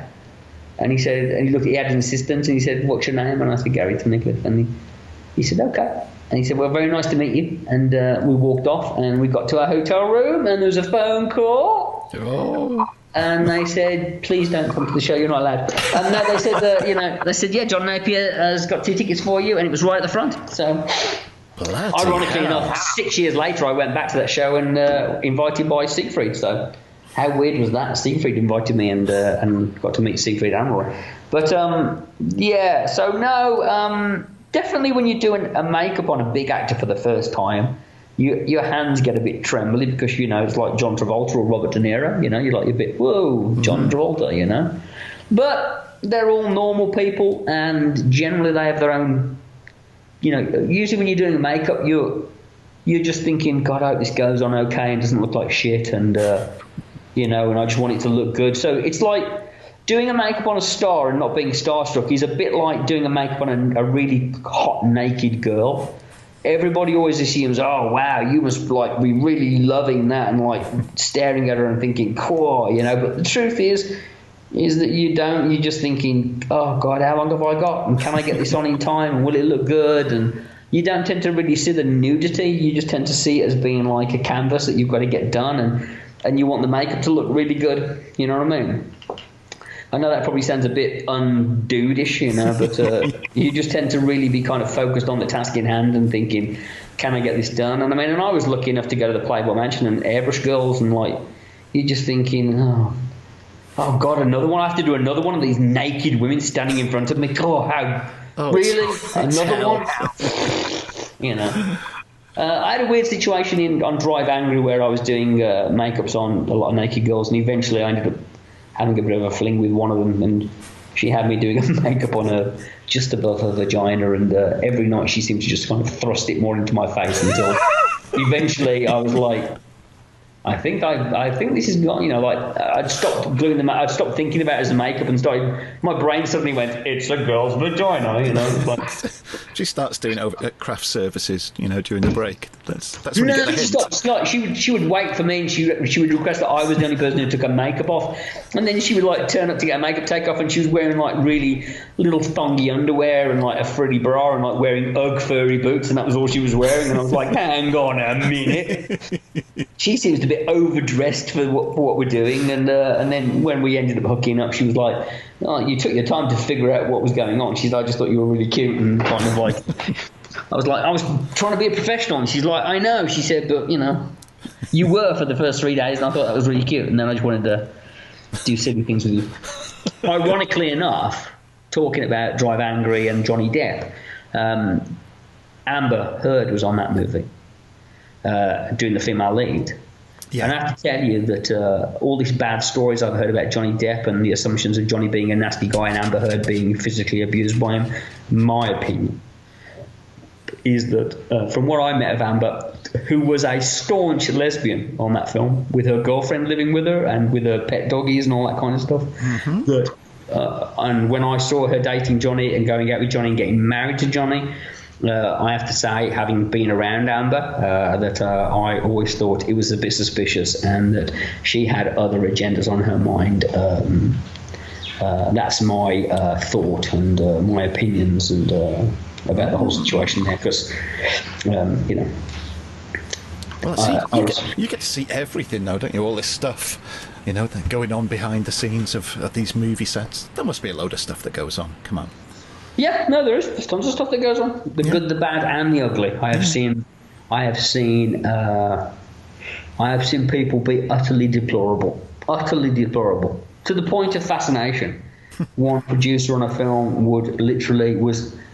he's the character that Tom Cruise's character in Tropic Thunder is based upon, and he looks just like him. Tom Cruise's character looks like the guy. And has produced some of the biggest movies in the world. But he, to the point where I was fascinated that somebody could be that malevolent on a daily basis. I said to someone who worked closely with him for many years, I said, how do you get up that morning every day and be that mean, that nasty? I can't imagine, it must be corrosive. It must be such hard work to be that nasty every day. The irony, of course, was that this person involved... I didn't know his reputation when I first met him, and all I know is he directed a certain movie that I really liked, and I just walked up and boldly said, hello, so how was da-da-da-da-da-da, and he kind of looked at me for a second, a very big, imposing guy, and then started having a conversation with me and telling me and being really, really nice and chatty and very, very pleasurable, and then every day I would see him, he would be like, hey, Gary, how are you? And very chatty and always kind of like just a really kind of okay guy. And then I would watch him with everyone else just be utterly, utterly horrible. I mean, just oh my God, really nasty. And I think I eventually figured it out that it was kind of like, I kind of had to think of him like he was the lion in the zoo that everybody was terrified of and everyone kind of cowered away from him. And one day I was like this naive child who just walked up and patted him on the head and went, hello, good doggy, and how are you? And he'd got two choices. He was going to eat me or he was going to be like, and he kind of just warmed to me and was like, okay. But like I say, fascinatingly horrible. So I've seen people be egotistical. I've seen people be mean. I've seen people be really cool. I've seen people be abused. I love Stephen Norrington, I do, and and I'm great friends with him, and I'm happy to be able to say that. And he's one of the most talented individuals I've ever seen. But I've stood on set with one, watched Steve just be overtly nasty to people, and I think it comes from a place of fear sometimes, that he wants things to look really good and he wants it to be as best it can be, and that he's a great fan of James Cameron and David Fincher, so maybe he feels like he has to be that way. Yeah. But it's hard to see that, Like when I met Peter Frankfurt, who was the producer on Blade, Stephen Norrington said, this is my friend Gary. And then Stephen left the room for a second, and Peter came up to me and he said, I'm sorry I looked at you kind of oddly. He said, but the notion of Stephen even having a friend caught me off guard, And that says a lot, I would have people coming to me on the crew and say, you're his friend, right? And I'd go, yeah. And they go, we fucking hate him. And I go, I'm sorry, He's actually a really nice guy, He can be a really, really nice guy, But the problem with Steve is that Steve's an Olympic level sprinter, you know what I mean? And if you're going to be in a race with Steve, he wants you to keep up with him. And if you're not going to try and keep up with him, and if you're going to be lazy, and a lot of people on film sets are lazy, they've figured out the situation and they know they just kind of do the bare minimum. And Stephen demands you to to work like David Fincher does, I have to say, I mean, I only did a few days on Gone Girl, you know, but David runs at a very high level, and there's only one boss on David's set, and it's David, and you listen, and you shut the fuck up, and you don't sit there on your cell phone, and you don't go to craft services all day, and woe betide you if they call your name and you don't come, you're not there in an instant. And I like that. I enjoy it, you know. It's like, to me, it was filmmaking in the purest form, and I was like, look, I get to watch David Fincher direct and see how he does it and what he does, and isn't that a great film school, and what a privilege? And I just saw it, and I heard people complain about it and how they would never do a film with David Fincher again. And I was just like, yeah, you know, because the truth of the matter is, you want to kind of cruise in 5 minutes late, eat a muffin, loll around a bit, do a bit of work, you know, and kind of like, you know, not really have to sweat it, do you know? Where, you know, I like being challenged and I enjoy that. You know, it's like now with makeup crews, you know, you go on a film set and, you know, you walk on set with an actor and a bunch of makeup artists, you know, cackling hens, as I usually call them. You know, they sit in a little circle with their iPhones out, and they're sitting there clicking away, updating their Facebook status and telling bitchy stories when they should be on set watching the makeups. You know what I mean? Yeah. I mean, I don't like cell phones on my set, not because they ring, because I just don't like seeing people. You know, I like to see people watching the job and watching the work and watching what's going on, not watching a fucking glowing screen, you know. I think if you're there to work. So I tend to get quite testy with people. So I think David Fincher's like that, and I know Stephen Ryan's like that. And if you don't turn up ready to work and ready to accept if you make a mistake, then you're going to get yelled at. And I've only ever seen Steve yell at people when they fucked up and they didn't admit they fucked up. Or they tried to cover it up in some way. So, you know. But yes, I've seen all sides of the beast in the film industry, and there are names I could name. And I've seen people who are gay, and they say they're not, and they are undoubtedly gay. And you know, I've seen people who are having affairs with people, and you know, and brought their wives to set and pretended to be married, and yeah, I've seen all sorts of weird stuff. Yes, it's weird. I mean. It's a strange industry, you know. It's a strange industry. Oh yeah, and I can see why people take to you as well on the set. You know, you mentioned a few names there, because I still remember my first day on the set of Hellworld, and you know, I was there for a week, and you instantly like looked after me. You could see I was like a rabbit in headlights, going, "Oh my god, I'm on a film set," and you just came across and you were chatting with me and you were asking how I was, and then back at the bar at the hotel, you were having a drink and all of this, and you know, you just instantly made me feel comfortable on the set. So I can see, you know, it's no surprise to me that people take to you on the set. No, I mean, Hellworld was very weird. I had one of the most wonderful experiences on Hellworld. I don't know if you were aware of it, but did you work with Catherine Winnick? Yes. So, and Catherine's become obviously quite something now with the Vikings, you know. Mm-hmm. But the most nice thing about, I can remember that film was I'd split it with my girlfriend the year before, so I was going back to Los Angeles. And we finished filming on that on the 23rd of December. And I was going back to LA, and I had no plans for Christmas, so I was going back to LA to be on my own. And I think somebody had asked me, what am I doing for Christmas in the makeup trailer? And I'd said, I'm not doing anything. I'm going to go back to LA, and I've got no plans. I'm going to be on my own, really. I'm not going back to England. I'm going to go back to LA. I've got a lot of stuff to organise, and I guess I'll be on my own for Christmas. And a couple of days later, Catherine Winnick came up to me and she said, you know, Gary, she said, I don't really know you that well. She said, you know, we've done a little bit together. But she said, but I wanted to ask you, do you want to come to Toronto and be with my family for Christmas? Wow. And I said, what? What are you talking about? She said, I just think you're a really, really nice person. She said, I really like you. She said, you have such a big heart. And she said, and I can't stand to think of you being on your own for Christmas. Do you want to come to Toronto? And I was like, God, that is so lovely of you. I said, that is so lovely. I said, I'm going to say no. And I said, but I have a lot of stuff to do. I said, but wow, that is really, really nice of you to say that. And she said, I just wanted to say, you know. And then if you watch the making of Hellworld, she said some really sweet things on that too. She's like, you know, I think Gary's got such a big personality, he should have his own TV show. So I always thought Catherine was lovely. And then I got offered a film to do the effects on a couple of months later, and they were looking for a girl who needed, like, with martial arts experience, was a good actress, and I recommended Catherine for that, and we spoke on the phone. I called her and said, I've just recommended you for a role, and you know, there's been various people who I've met down the years. That's always the hard thing sometimes, when you work with an actor for 3 or 4 months and you get very, very close with them, and you know, sometimes as a makeup artist you do get close, and I tend to maybe get closer than some people do, although I tend to warn people off from it. But I've had actors who've kind of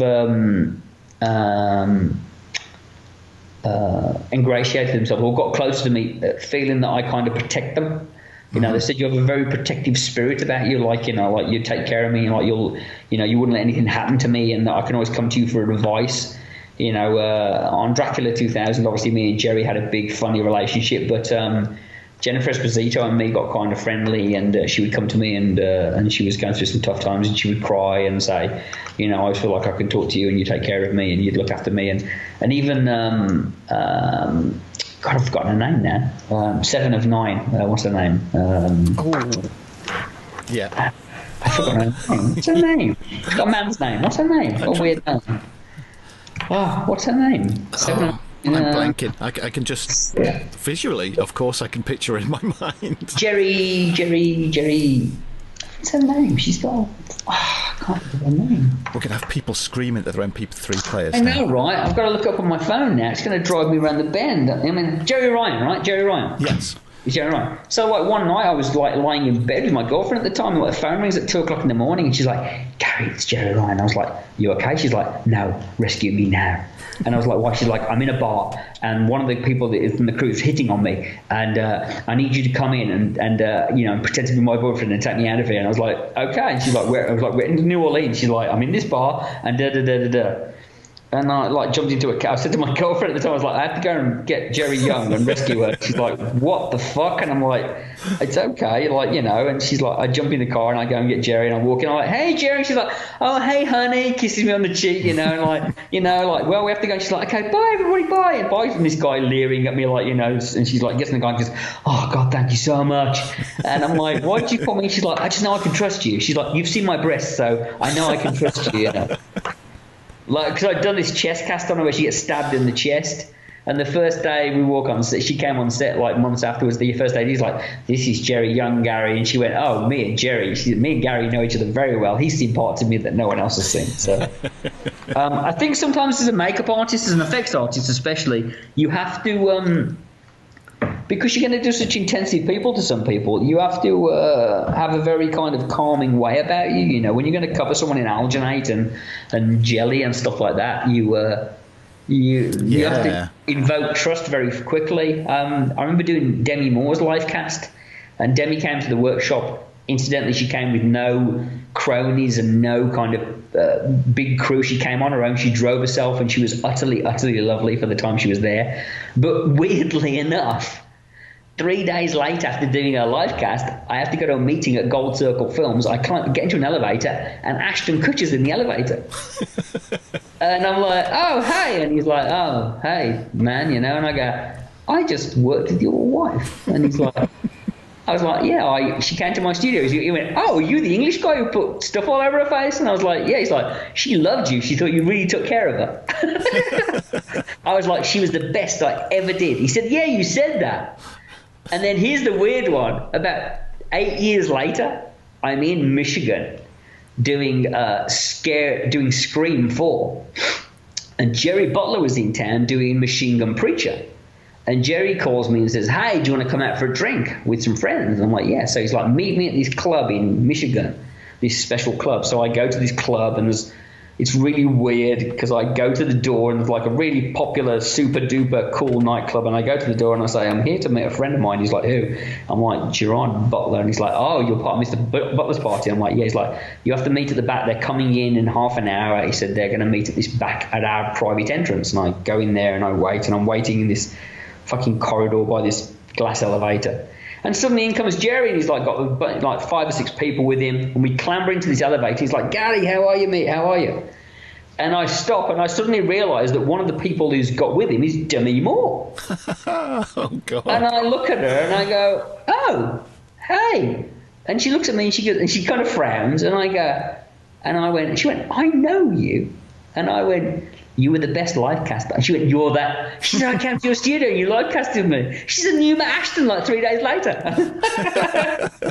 So it's really weird. So yes, sometimes it's weird, like, and sometimes it can come across as like girls being flirty. I did a bunch of makeups recently in LA over the last couple of years I had an assistant called Crystal, who's a brilliant makeup artist and a great friend of mine, and she would say, we'd come off a set and she'd say, that actress just loved you. Like, I thought she was flirting with you. And I go, no, they don't flirt with me. They just gravitate towards me sometimes. And she's like, she said, well, it comes off like they're really flirting with you. I said, they just feel safe. She said, you do make them feel really safe. So I think it's just, I don't know. Because maybe on a film set, I'm very at home and I always feel very calm and I know where everything is and I'm always very aware of where they are. And especially in recent years, I take no shit off ADs at all. Like, you know, an AD will come to me and be like, you have to do this, you have to do this. And I'm like, excuse me, just pump your brakes a second, my friend. You know, especially when I've got an actor in the chair and I'll be like, excuse me, my actor's preparing, do you mind? You know, you want them at 11 o'clock, they'll be there at 11 o'clock. It's 10:35 right now, so we're finishing our makeup. You need to step away. But you need to step away, you know, and give my actor the time, you know. And actors are like, thank you so much. And I do that for everyone, whether they're a big actor or a small actor or whatever, you know what I mean? And I think, you know, it's weird. Sometimes, you know, it's like the old thing, you know, where you meet people on the way up, you know, like, like you were very lucky enough to perform in the same movie as a young man who went on to become Superman. So, you know, it's like, you know, yeah, we all true. knew Henry and what a sweetheart he was. So. Yeah, he was lovely. Yeah. Yeah. Great kisser. You see, that's one of my claims to fame. Claims to fame, not kissing Henry, but I can always say that Superman couldn't beat me at pool. That's right. There you go, Sam. Yeah, so that's a good one. Lovely guy. Yeah. Have you? I think this could be a difficult one because, like, the body of work that you've done is just amazing. Could you pick? I don't know if you could answer this. Is there one makeup effect above all others that you go, yeah, that's the one I'm most proud of?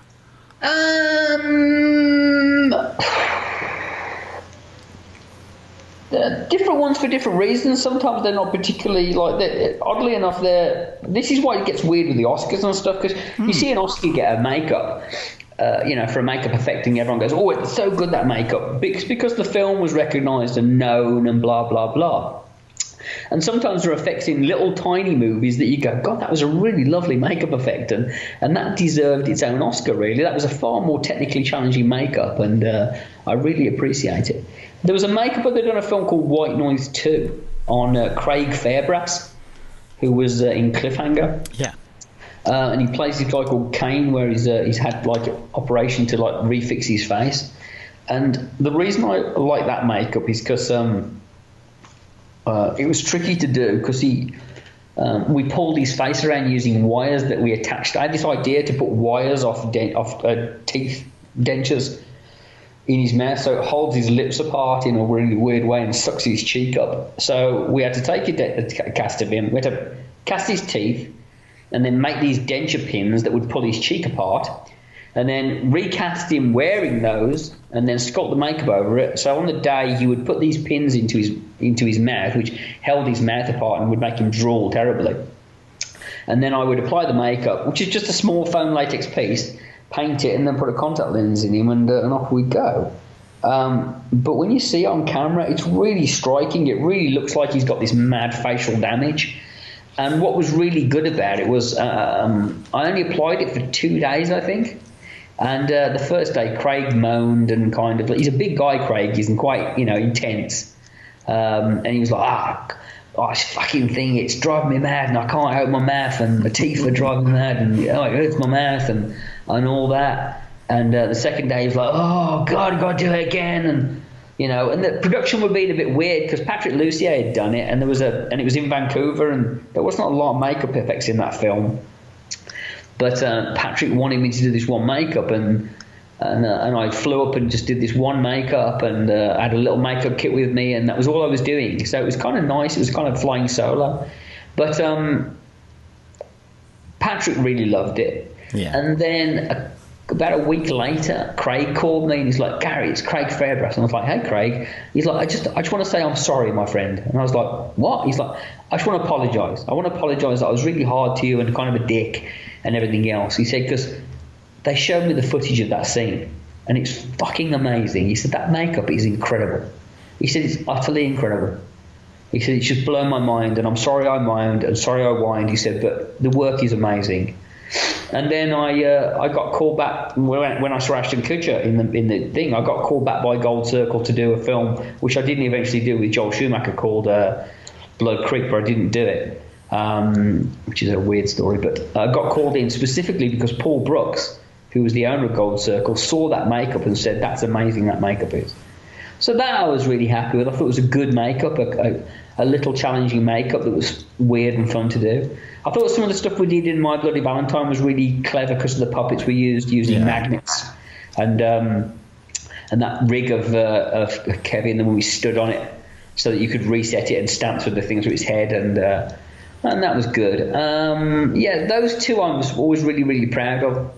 The resettable jaw on the Tom Atkins head, that was fucking brilliant because when we did that the first time, we rigged it all up and then pulled it out. And it was like, okay, reset for take 2. And I watched the cameraman, Howard, kind of like step down from the camera and like turn like, oh, reset makeup effects. This is going to be 10, 15 minutes. I'll go and get a cup of coffee, you know what I mean? And if you've ever seen the making of video, like that jaw just reset instantly. You could just push it back in and it went together with magnets. So I took the jaw and just pushed it on and clicked it and went, ready. And I saw Howard turn around and go, what? And it's like, ready to go. And he's like, you're fucking kidding me. He's like, I thought it would be... He's like, seriously? I was like, ready to go. And Patrick just looked at me and winked and was like, that's my guy, you know. Yeah, we're ready to rock. And that's what I tried to do. More and more years gone, it was like, how fast can I apply these makeups? How do we streamline it? How do we make this quicker and better and stronger and it won't break on the day and everything else? So yeah, those, I think My Bloody Valentine had some fun stuff in it, and that makeup from White Noise 2, if you haven't seen it, I suggest you watch it. It's actually a great film, and Patrick's a really wonderful director, and I sincerely hope he gets a crack at a big movie in the next 10, 15 years. We all look back and go, wow, that guy was really good. Yeah.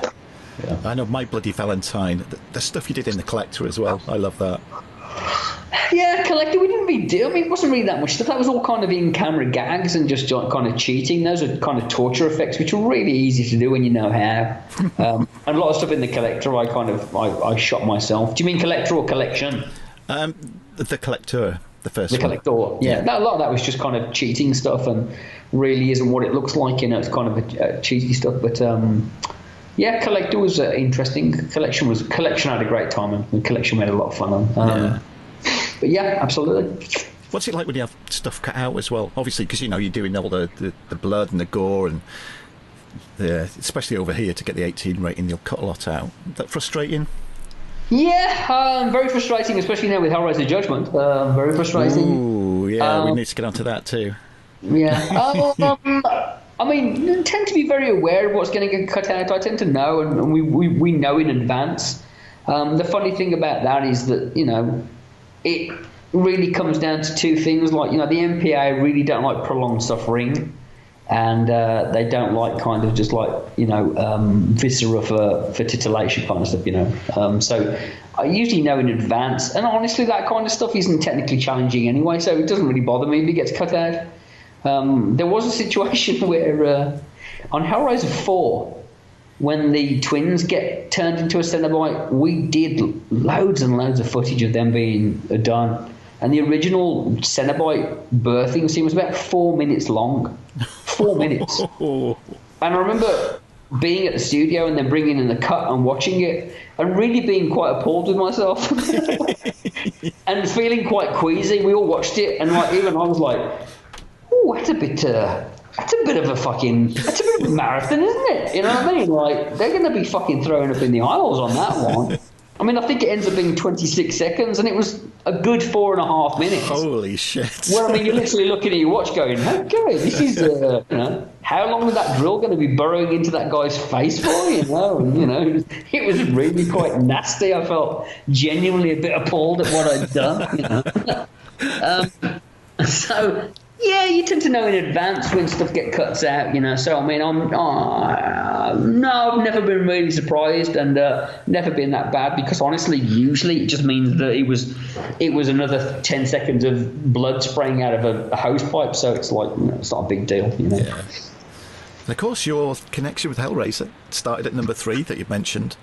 And, you followed it all the way through, haven't you? Hellraiser starts actually in 1987. I mean, I vividly remember, reading Clive Barker books and being really into Clive's work, and then going to, hearing radio interviews with Clive and talking about Hellraiser, and then in 1987 going to a cinema and sitting there and just being spellbound and just looking at Pinhead and going, that's amazing. Who did that? How did they do it? And I want to do that, and it started there, and then racing out to the cinema to see Hellbound and finding out who did it, and then a year later, working with that company and being fascinated by the box and everything else. So, I mean, I was utterly fascinated. I mean, the weird thing is, when I joined Image Animation in 1989, I had 3 hopes and dreams in my life. My 3, bucket list, can I ever do moments were, I want to work in Los Angeles, I want to work with Clive Barker, and I want to work on Hellraiser. And, we ended up doing Hellraiser a couple of years later, and at that point I was like a workshop supervisor. In fact, I wasn't workshop supervisor when we started on Hellraiser 3. We started on that, and Mark Coulier was on it, and Paul Jones was on it, and Dave Keane and Steve Painter and a whole bunch of people, and I was making the boxes and in charge of taking out the boxes. Right. And Paul Jones was really project supervisor. But what happened was Paul, bless his heart, he's not the same person he's now as he was then. And he was a bit arrogant and a bit kind of doing his own thing. And I tended to even then have very good kind of organisational skills. So I took it upon myself to organise things and get things done and write up lists and all that. So people started coming to me for advice and saying, how can we get this done and can we get this happen and da-da-da-da-da-da-da. And when the guys went out to take care of the stuff on set on Hellraiser 3 in Carolina, which I didn't go, they all went out there, and then I stayed in LA and in England and started doing the preparation for Candyman. And I had Dave Elsey working for me, and Will Petty and a bunch of those people, and we were prepping that in England while they were working on Hellraiser. Much to my sadness, because we'd hear about what a great time they were having and how fun it was, and obviously I was a huge Hellraiser fan. I'd read the script and I wanted to work on it more than anything else, but I was like, well, I'm lucky enough to make the boxes, and that was it. But when they got back, they said, you know what, we put you on the credit list as workshop supervisor because we felt that you really stepped up and we could call you and get things off you, and you sent things out to us and you took care of us and you really took the ball by the horns, which I was like, that's lovely, And then about 5 months later, we got the phone call that they wanted to redo some sequences and enhance the boiler room sequence. And by that point, Paul Jones was no longer working in Image Animation. He had a falling out because of what he'd done on Hellraiser 3. So we ended up doing a reshoot, and me and Steve Painter and Bob Keane went out to LA to do about a week and a half of reshoots. So we went out, and Steve was applying Pinhead, and I was doing the Skinned Girl and bunches of different gags, and doing Peter Atkins and doing Terry Farrell and all that. And Clive Barker came and started directing Second Unit and doing effects on it. So next thing I know is I'm in LA, working on Hellraiser, and being directed by Clive Barker. That is and it was fantastic. Yeah. It was an amazing 2 weeks. Oh, and here's the most amazing thing about it. Here's what's really fucking weird. So the girl I did the skin suit on, a girl called Jill Kershaw, I did this makeup on her. If you've seen the film, she's the girl who's skinned and gets pulled into the pillar. Yeah. We obviously have a girl who's like the actress, and then we did a stunt girl who we did in a full skin makeup, and she's the one who did all this kind of effectsy stuff. And she was a snowboarder, really skinny, and she came in, and I did this makeup all over her body, and basically took care of her all day and looked after her. And while we were doing the makeup in the room, we kept listening to a radio station called Pirate Radio in LA, which is no longer on the radio. It was this brilliant radio station that would play nothing but 80s, 90s metal, you know. And would play songs by everyone I love, Motley Crue and Van Halen and Schenker and Scorpions and blah, blah, blah. And I'm a huge Michael Schenker fan. And on the radio, when I'm doing her makeup, it says, and tomorrow night at the Roxy Theatre, Michael Schenker Unplugged. And I was like, what? And she's like, I was like, what's the Roxy? The Roxy. She's like, oh, the Roxy Theatre on Sunset. She's like, that's like up the street. And I'm like, no way! I was staying at the Hollywood Inn on Hollywood Boulevard on Sunset, and working on La Cienega at the studio. And I was like, that's crazy. And they would play like a couple of Schenker songs and Macaulay Schenker, and I was like, wow, that's amazing. And I did her makeup and took care of her, and she cried in the soup because she got cold, and I got her soup and made sure she was looked after, and the whole crew were treating her a bit weirdly, and because she was a skinned girl. But the next day she came in and she said, I just wanted to say thank you for taking care of me. And I said, that's no problem. And she said, I have a present for you, and it was a ticket to go and see Michael Schenker. Oh, wow. And that night they let me leave early, and I went up to see Michael fucking Schenker, and I was standing right next to the stage next to Michael Schenker. And I was thinking, and I remember getting home that night and calling my girlfriend and said, I think I'm going to die in a plane crash on the way home. And she's like, what are you talking about? I said, I think I'm being set up for death. Because clearly it's all happened, you know what I mean? Like, Clive Barker's just directing me, and I'm on Hellraiser, and I'm hanging out with Pinhead and drinking beers with Doug Bradley and makeup, and I'm on a Hellraiser movie, and I'm in LA in the sun and kind of eating Carl's Jr. and it's great. And then I just saw fucking Michael Sheen tonight, you know what I mean? And it's like, I'm going to die, you know? It doesn't get any better than this. It doesn't. And I got home, and it was like, I went to Universal Studios and got taken by their Bob. Bob's a big kid anyway, and took me to Universal Studios for the first time, and took me to Disneyland for the first time. And it was just brilliant. It was just the most amazing kind of 2 weeks, And, I did all sorts of crazy, stupid things as well. And I went back to England and was like, wow, what do I do now? What do I... I have to I climbed Everest and had a party up there, and now I have to find a new mountain. And it was, it was a really weird time to get back and have all your dreams, met at the same time. And, and Clive was hilarious. The funniest story I can tell about that, there's a crazy scene. I'm not a big fan of Hellraiser 3. I don't think it's the best of the Hellraisers by a long shot, but there's a scene in Hellraiser 3 where this Cenobite maker creature kind of sticks its head at the floor, and it's going to turn Joey into a Cenobite. So it's like this weird, penis creature monster that comes at the floor. And Clive Barker actually directed that sequence, and I'm the guy puppeteering it. So I'm under the floor with a breakaway floor bursting through the floor with this creature. And in the centre of it, it's like a really petal rose thing with teeth on it, and there's this weird proboscis-y penile phallus thing in the middle, covered in white creamy goo. And I'm the guy puppeteering it, and I've got like a puppeteering stick that wiggles the thing around and makes it move, and I'm puppeteering it, and Clive's like directing, and Clive's like, cut, and he's like, Gary, and I kind of stick my head out of this hole in the middle of the set in the floor, because I'm under the floor covered in plastic bags to stop goo going all over me with a giant light between my legs so the light shines up. And the whole crew goes quiet, and Clive goes, Gary, and I hear, yes, Clive. He says, it doesn't look that great, mate. And I'm like, okay. He's like, you need to puppeteer it better. And I'm like, okay. And I'm like, what do you want? He's like, well, when you're having a wank. And I'm like, yeah. He's like, when you're having a wank and you're fucking really fucking wanking it really fucking hard. I'm like, you fucking jizz, you fucking load, and you're kind of creaming it, and you're shooting the cum all over the place. And I'm like, yeah. He's like, well, that's what I want. And I'm like, okay. And I go back under the table and come back up and basically, jerk off for Clive Barker as fast as I can. Yeah. Oh. I miss Clive. I miss talking to him, and I miss.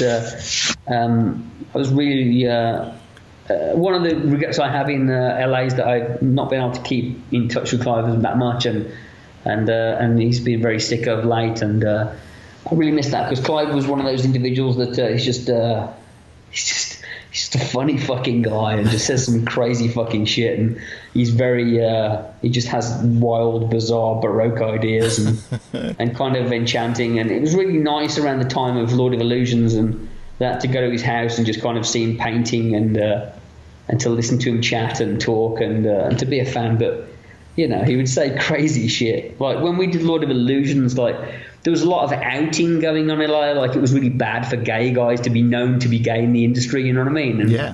His producers were like, you know, we have to keep it quiet about Clive being gay. We know him, and you know, we're trying to keep it under wraps because you know, we don't want any trouble. And I was like, oh, okay. And then we go to a meeting at Lord of Illusions, and I was involved in a sequence in Lord of Illusions where there's a big magic show, and I came up with a lot of ideas for the magic show. And we knew we wanted dancers on stage. That was one of the reasons I went to see Siegfried and Roy and met John Napier, because Clive wanted it to look like a big Vegas spectacular. Ah, of course, yeah. But we're in this meeting, and you know, we said, oh, we need dancers, very kind of like, we should be male and female, and you know, and hardly wearing any clothes, and you know, it should be very erotic. And somebody said, you know, what kind of dancers should we have in the show, Clive? And Clive said, well, if you want my personal preference, they should all be big black men with 10-inch cocks. I remember like nudging the person next to me and saying, so we're trying to keep it quiet about Clive being gay, right? You know, I don't think that's going to work. No. You know, like it might slip out that he's homosexual. Oh, genius of a guy, though. Definitely genius of a guy. Oh, genius and brilliant artist and clever, but you know, cursed as well. Mm-hmm. Cursed by wanting to leave his imprint on the planet, and cursed by you know, also cursed by, you know, like dudes who make bad mistakes when they're in love with girls. Clive's one of those guys who just loves, when he loves a guy, he loses his sense of his brain, you know what I mean? And getting a big hug from Clive Barker, and you know, when Clive sees you and goes, you know, like Clive's like those moments with Johnny Depp, like to be at a comic book convention or a horror film convention and see everyone being Clive, and then to catch his eye line and have Clive go, Gary Tunnicliffe, you know, and kind of like warm you, know, hug you. It's a bit like that line in Gladiator when Joaquin Phoenix says, you know, a hug from you would be like the sun on my face for 1,000 years. You know, it's a bit like that, you know. So, you know. Did you have any idea then, back on like Hellraiser 3, like we're here now in 2017, you'd still have this connection with, and it would be ongoing, and you know, you've just no. When you showed me that photo of the face you pulled to win your competition, I was like, good God, what is with this man? I hope that, you know, the one thing I can say is that between you and I, you know, and the website you did and everything else, is that I was never comfortable with the thing from day one, and I always felt like a bit you know, like it demanded my humility, you know what I mean? And like I never felt like I could be like, oh yes, check out my website, you know, like I was always a bit like, I've always been stunned by the whole thing, and whenever I've met people who were very gracious to call themselves fans or whatever, I'm always a bit like, why, you know? And they're like, can I talk to you? And I'm like, yeah, I'm not the president, you know. Like, you know, it's very nice of you to say that, but you know, all I do is daub shit on people's faces, you know, and it's like, it's very nice when people say that. So no, I remember that again, you know, on the set of Hellworld, and I was we got chatting and we became friends. And God, it was cold, wasn't it? Oh God, it was freezing. It was freezing. It was November, wasn't it? Because we had Thanksgiving meal there. So cold. Champions, right? Yes. Yeah, but I remember saying to you, I was like incredulous that you hadn't got like a website, and you know, the fan website. And you were saying, well, why? Because nobody who would want to look at it. I was like, well, I would, and I know lots of other people that would. And you told me the numbers, the stats on it. I was always kind of blown away. Oh, it was crazy. Yeah. No, I know. It's just nice, and it's very lovely, and people have. I'm very, you know, I'm always very enamoured by it. I'm very grateful for that. It's very nice. It's always nice when I go to places, and the best one I had was A funny one I had was recently was that it was before the whole Judgment Hellraiser debacle with me and Doug, but I was at a convention and Doug was there, and I went to see Doug and the other Cenobites. And Doug was just raging about Revelations, about how shit it was and how awful it was and what a piece of crap. And I was like, oh, I'm sorry, I didn't direct it, Doug, so I only wrote it and they kind of changed it. He's like, well, it's just a pile of shit and utter rubbish. And I was like, right, so you didn't like it? And he went, oh, I haven't seen it. And I was like, oh, okay. Which I have a bit of a pet peeve about people who don't see things and then have an opinion about them, Yeah. And he was just going off and off about it and kind of like, and then he went to the bathroom and one of his kind of cronies, people who'd been nodding furiously with everything he said, leaned over to me and she said, I just want you to know, I actually think Revelations, the story's really good, and had it had Doug in it, it probably would have been an amazing movie, and if it was directed a bit better. But she said, I think it's much better than a lot of the other films. And she said, I just think the guy playing Pinhead was really bad. And I was like, but she said, I think the story itself was actually really good. And I know I'm nodding furiously with Doug because if I don't, I'll be in trouble. But she said, I just want you to know, I don't think it's that bad, And I was like, oh, thank you, So that was okay. But it's lovely and it's very nice when people have been gracious enough to ask me to sign something or sleep with me. Saying they're a fan, you know what I mean? And I hope they'll be. I really, really hope that Judgment will appease people and make people happy. Yeah, come on, let's get into Judgment then. Come on, let's. Yeah. How did you were hired then to write and direct? Well, I was offered to write and direct the last Hellraiser, which became Revelations. Yeah, I was doing Scream at the time. And I got a phone call from Joel Swasson saying, look, it's not the offer you would want. It's not a big Hellraiser movie, but it's a Hellraiser movie. It's $300,000. It's a 10-day shoot. And would you like to write and direct it? And I was like, God, would I? You know what I mean? Like, absolutely. Like, rip my own arms off, you know what I mean? Because after I did the No More Souls short, which was really...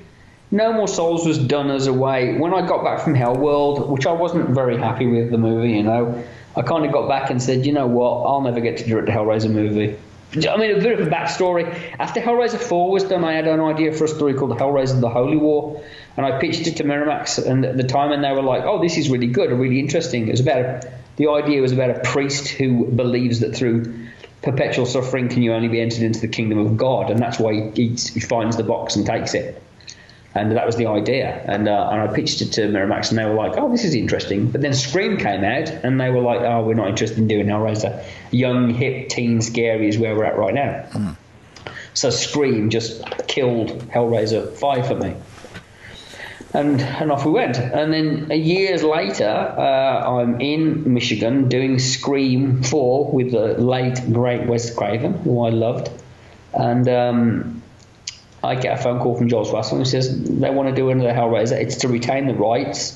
Do you want to write and direct it? And I said, absolutely. And I said, I'll talk to these guys here and see if I can get released off Scream, Or can you push it a couple of weeks and I'll do it when I finish Scream? And they were like, well, there's kind of an urgency. It has to be done in a certain time period.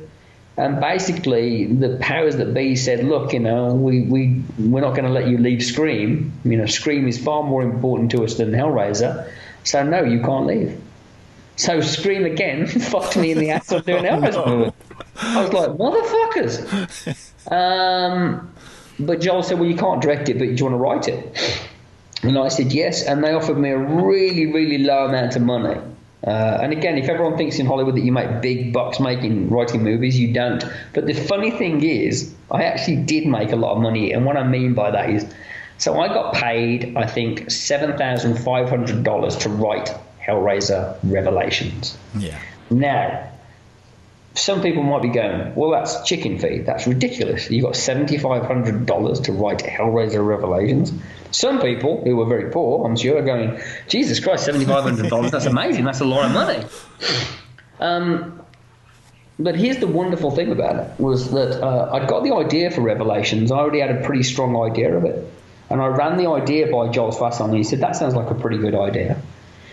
And I wanted it to be almost like a stage production, like the idea of being this dinner party with, this video camera and stuff, and that this kid turns up, and it all takes place in one house, because I knew it had to be written to be a cheap movie. Yeah. So I thought, well, I'll write it almost like a play, like it's this dinner party with this weird, where it's going to turn to hell. You know what I mean? This dinner party with this family talking about the two sons that have disappeared, and then one of them turns up, saying, help me, they're coming for me. Basically the mob are after him, kind of thing. Yeah. So I knew the story. So and I was doing Scream at the time. So I literally finished work, and they said we need the script as soon as possible. So I finished work on Scream on Friday night. Bought a bunch of beers and a bunch of pizzas, and kind of sat in my hotel room for the next 2 days and wrote it. And when I delivered the script, they said, this is pretty fucking good. We like this. This is kind of ready to go. And I only wrote it for 2 days, so it took me Saturday and Sunday. Bloody hell. So I got $7,500 for 2 days' work, which isn't too bad, really, is it? That's pretty good. Think about it. Oh, yeah. That's a pretty good paycheck. Now, a lot of people might watch the movie and say, yeah, it looks like it was written in 2 days, that's all. But I actually think it was a pretty okay kind of script. And then they took it and and the director changed a lot of it and altered some stuff and took out a lot of stuff that I really, really liked. So, I know people kind of have shat all over it, but if they wanted to read my original script, they could read it. And I think, obviously, Stephen Smith Collins, who's probably a very nice guy, I don't know, but I wouldn't have picked him to be Pinhead, and I don't know what the director was thinking when he directed him. I certainly wouldn't have directed him like that. But I think had I been allowed to direct it, I think it would have been a very different film. Had Doug been in it, it would have been perceived very differently. But I think they gave a damn good shot at it. I don't think it looks like the money they spent on it. I think some of the acting's a bit ropey, in particular the director's girlfriend who's in it, who's not very good. And I don't understand why the girl who's playing the teenage daughter is dressed like a prostitute. I really don't. So it has a lot of problems, but suffice to say, I was asked to write and direct that, and when I couldn't do it, I was like, oh, that's it, then there goes my Hellraiser bite of the cherry. Yeah. Cut to 5 years later, and I'm wherever I am, and Joel Swanson calls me and says, it's Hellraiser time to come back up again. And I was like, oh, it's the remake, we're doing the effects. He's like, no, they need another, what's it called, movie? Rights movie, it's going to be a low budget, but do you want to do it? And I was like, absolutely. I said, look, you tell me I've got $5,000 in a video camera, and I said, and I'll give it my best shot. I'd love another bite of the cherry. So then we entered into some serious discussions. And this was certainly not going to be me banging out in a weekend and getting away with that. Yeah. I was given very intensive. It was very, very hard to get the film made, to get the script approved, because what happened was I knew what I wanted to make, and I didn't want to. I kind of felt like, I wrote a traditional Hellraiser story with Revelations, and I got raped by the fans. I got called all sorts of terrible names, and people saying I've shat all over the franchise, and I ruined it, and it's the worst Hellraiser movie by far, and how dare I, and all this kind of stuff. And I actually think there was some quite nice Hellraiser-y stuff in Revelations, like that scene when the skin guy, he says, I gave you the skin off my back, and he's like, he flicks the switchblade open and says, it's not the shirt off your back I want. I thought that was great, and that could have been really cool. So I was like, you know what, I'm not going to try and appease the fans anymore. I'm going to make a film for me, and I have a very strong idea visually and where I want to go with the story, and it's going to be very different, and I'm damned if I do and damned if I don't, so fuck it. I'm going to make a film for me. I'm tired of making a hamburger for everybody else. I'm going to make food for me, and then I'm going to offer everybody a bite, and they're either going to like it or not. But in the words of Tim Curry in Rocky Horror, I didn't make it for you. Yeah. So I pitched the story, which I'd been looking at for a few years, called Judgment. And basically pitched it to the studio, and they went, no fucking way. We're not going to let you do that. That's insane. And I was like, please. And they were like, no, that's awful, terrible, gory, terrifying idea. We can't let you do that. And I said, well, let me go back and rewrite it and try and make it a bit more palpable. And I went back and changed it and came back and said, how about this? And they were like, it's still just out there. It's like Cronenberg meets David Lynch, and we just don't get it. And, it's just fucking wacky, dude. And then I came back a third time and made it a bit more palpable, and they're like, just still too fucking weird, dude. You know, like, it's fucking, it's just fucking, it's like, what the fuck is this? It's like Baroque Hieronymus Bosch stuff. So I went back and I wrote a completely new story called Hellraiser Enter Darkness. 5-page pitch for a story called Hellraiser Enter Darkness, which I think is a great title, actually. I love Hellraiser Enter Darkness. I think it's really good. And I came back and I said, okay, here's the deal, guys. I've got you an entirely new pitch of a film called Enter Darkness, which is about it's about a bit like Flatliners. It's about a bunch of psychologist majors who basically are working for this weird Dr. Channard kind of guy, who basically is having them work with various patients, and all these patients have got weird stories to tell, and they've all encountered the box and been, weird stuff's happened, and it's a very kind of traditional Hellraiser tale, and there's a young girl in it and blah blah blah. And I wrote it, and my friend Joel was like, why did you write this? And I was like, I'm showing them willing. I'm showing that I can write them another story. I can write something traditionally Hellraiser. So I pitched it to them, and I wrote it, a 5-page treatment, and they read it, and they went, this is great. We love this. This is just, yay. It's easy, and it's teenagers getting killed by Pinhead, and Pinhead doing one-liners, yay! And I went, yeah, I'm not going to make that film. I said, I'm not going to do it. I said, I'd rather not. I said, I'm telling you right now, Judgment in its weirdness is the way to go. I said, I'm begging you. I said, I'll make that one for you. And I said, here's the deal. Let me write the script for Judgment.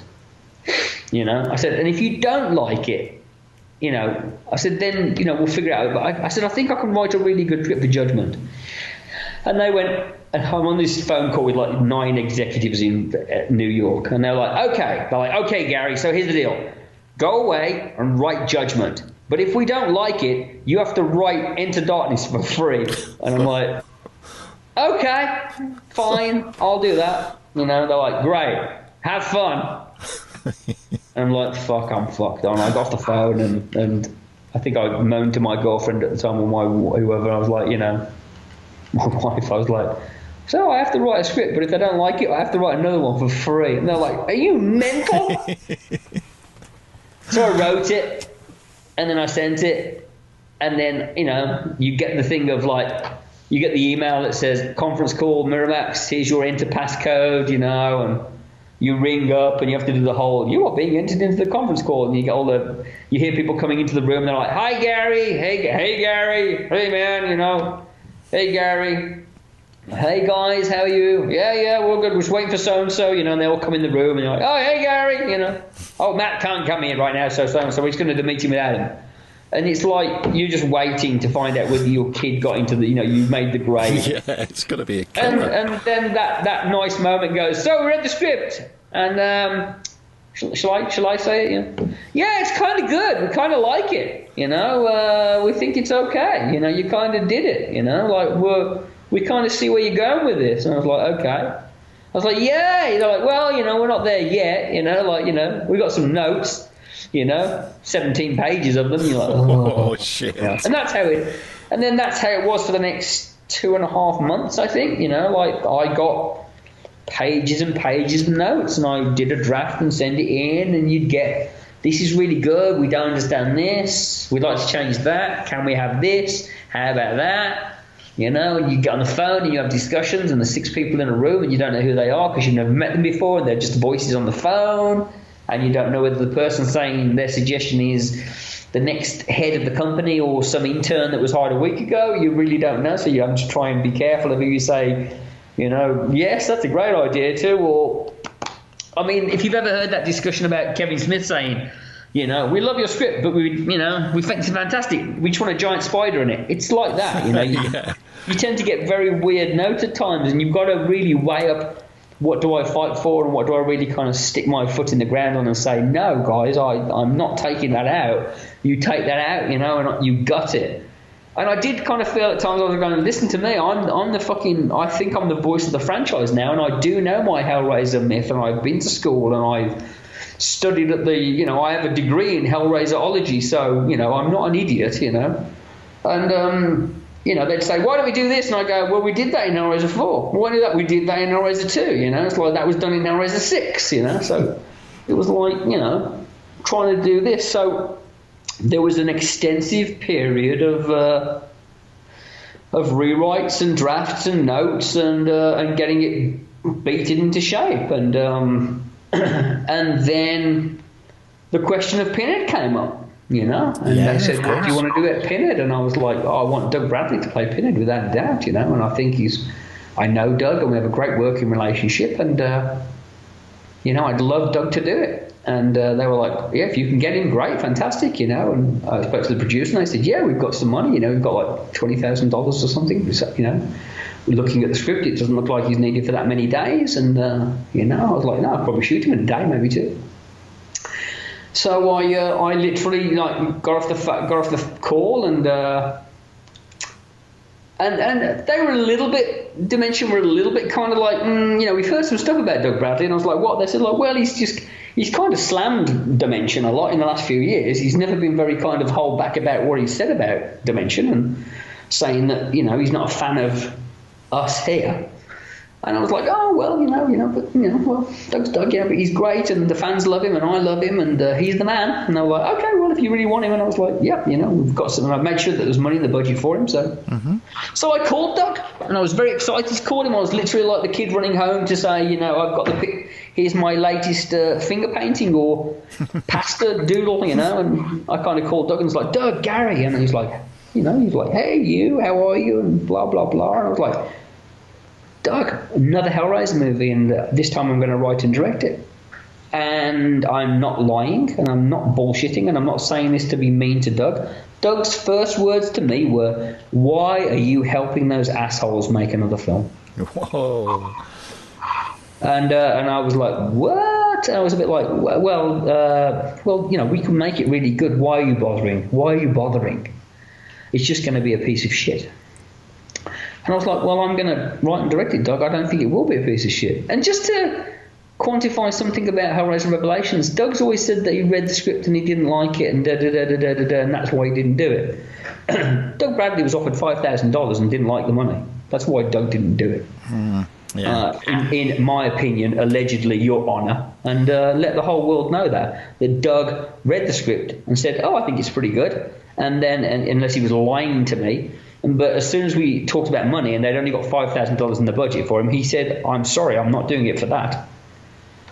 So he can say all he likes about, oh, I didn't do it because I thought the script was rubbish, but Doug Bradley didn't do it, in my opinion, because when I heard him offered the money, and it was me who called him with the money offer, he said, I'm not doing it for that. Yeah. End of discussion. So cut to a few years. So Doug's opening gambit was, why are you helping these assholes to the movie? And he was extremely turgid and cold about the whole thing.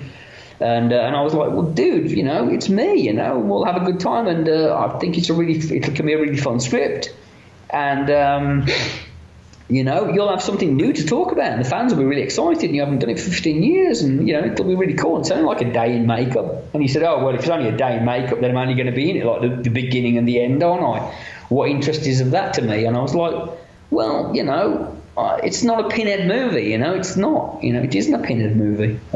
It's just like Hellraiser 1, Doug, where you were in it for 6 minutes, mate, And he's like, yeah, well. And this is literally the tone of his voice, like, well, send it and I'll see what I think. And I mean, I really felt like my mum had just shat on my finger painting. I really did. I was like, thanks, I'm really excited to send you the script.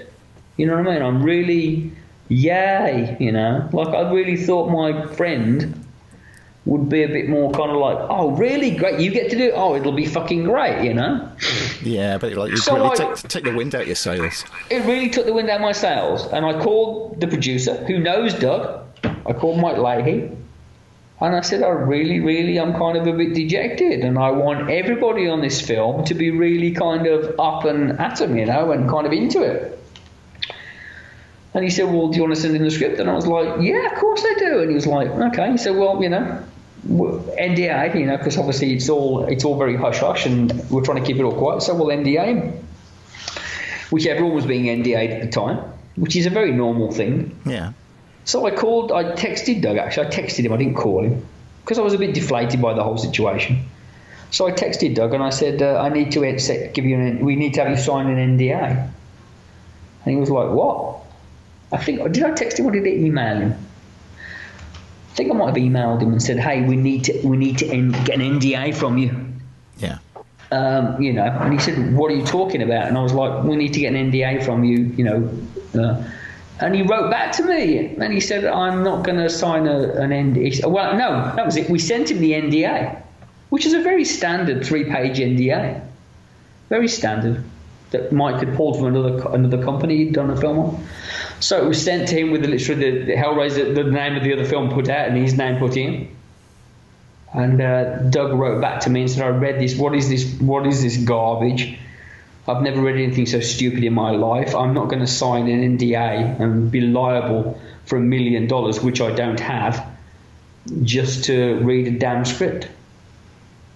And I felt extremely offended at that. I was like, well, it's my damn script, Doug, And then I got off the phone and I said, he won't sign the NDA. And Dimension said, then he's not going to get a script, is he? And Mike Leahy said, what do you want to do about this? And I said, well, what happens if he doesn't sign the NDA? And he said, he's not going to do it. And he said, I think it was either me or he said it. I said, you know what? I want everyone on this film to be really into it. I want everyone to be having a good time and to everyone to be really excited to do it. And I'm worried that Doug's going to be sitting on set saying, when we did Hellraiser 4, we did this and we had this, and when I did this, and why am I doing this shit, And I wanted everyone to be into it, and I said, you know what, maybe it's time we found somebody else. And I said, I'm really, really upset about this. I felt very betrayed by Doug. So we moved on and we started looking for other actors and came across Paul. It was really, really wonderful. And then about however long later, we got Heather Langenkamp in the film, and I think Heather was asked by somebody, what are you doing next? And she said, I'm doing the next Hellraiser. And I was working at the time. We were shooting Hellraiser, so I didn't have my phone on or anything like that. And I guess Heather must have said something. And immediately the internet blew up and everyone started calling Doug. And Doug said something like, I wouldn't sign an NDA agreement. And or they asked me to sign a document or something. Or something. I can't remember what he said exactly, but it was all over the internet. Yeah, and I kind of got into the car that night and the producer said, you might want to turn your phone on, the internet's blown up. And I said, why? He said Heather Langenkamp said something and it's all over the place. And I saw what Doug had written, and somebody called me from one of the magazines and said, what happened? And I genuinely felt, I don't want to give it a comment, I don't want to give a quote, I want there to be no misunderstanding about what Doug said. I don't want it spun in any way at all. I don't want to be accused of, I didn't say this. So I cut and pasted the line from Doug's email where Doug had said, I'm sorry, but I'm not going to sign an NDA agreement just to, be liable for $1 million just to read a damn script. Yeah. And I cut and pasted that and sent it. And then, ooh, man alive, Doug Bradley went through the fucking roof at me. I mean, I got sent some awful texts. How dare I release personal emails? How dare I say this? How dare I do this? I have soiled our friendship. And all this kind of stuff, and he said some really nasty stuff. And I wrote to him and said, I said, man, you just poo-pooed the old thing, I said, you've poo-pooed stuff in the past. I said, and he's like, I'm not allowed to have a fucking opinion. I can have an opinion. I'll share my opinion with whoever I like. And I'm like, okay. I said, well, I said, look, I'm sorry. I said, I said, we go back a long way, and you've got a lot of shit on me, and I've got a lot of shit on you. I said, the truth of the matter is, I couldn't believe you said what you said. I didn't want it to be any he said, she said bullshit. So I printed what you said, and I didn't print the contents of all our private emails. I didn't put up the whole email. I didn't say, into intimate details.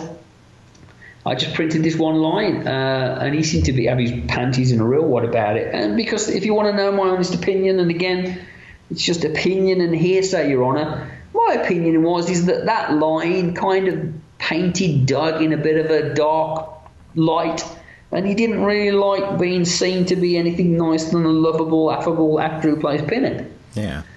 And if you want to know the weirdest thing about the whole situation, because I suspect me and Doug probably aren't very good friends anymore, after the whole thing. But it's been kind of weird because it's been a bit like splitting up with a girlfriend. Because, when you had that girlfriend you really loved and then you split up with her and then all your friends said, you know what, I never really liked your girlfriend very much. I've had a lot of people, and I mean a lot of people, come up to me and say, you know what? We think Doug's kind of a pompous asshole, and kind of a bit snooty and a bit rude, and, met him a few times and didn't really like him very much. And I was like, oh, well, I always got on well with him, but Dimension, the simple fact of the matter is that, he wouldn't sign an NDA and we moved on. And then the ironic thing is that in an interview, I'd said, we met Paul Taylor. And I said, he's a nice guy and he's really excited. And I said, and he has a hint of, Ralph Fiennes and Peter Cushing about him. And then I read recently an interview with Doug where someone had said to Doug, are you going to be giving Paul Taylor any hints or offering any advice? And he went, oh, I don't have to. Gary Tunnicliffe says he has a screen presence of Ralph Fiennes and Peter Cushing. And I was like, see, there we go, see, that's somebody saying something when they're not. He should have cut and pasted what I said, because then he wouldn't have made himself look like a fool, because he misquoted me completely. I never said he had the fucking screen presence of Peter Cushing and Ralph Fiennes. I said he reminded me and had a hint of Peter Cushing and Ralph Fiennes, so it's like, you know what? It's like you proved my point exactly, which is, So,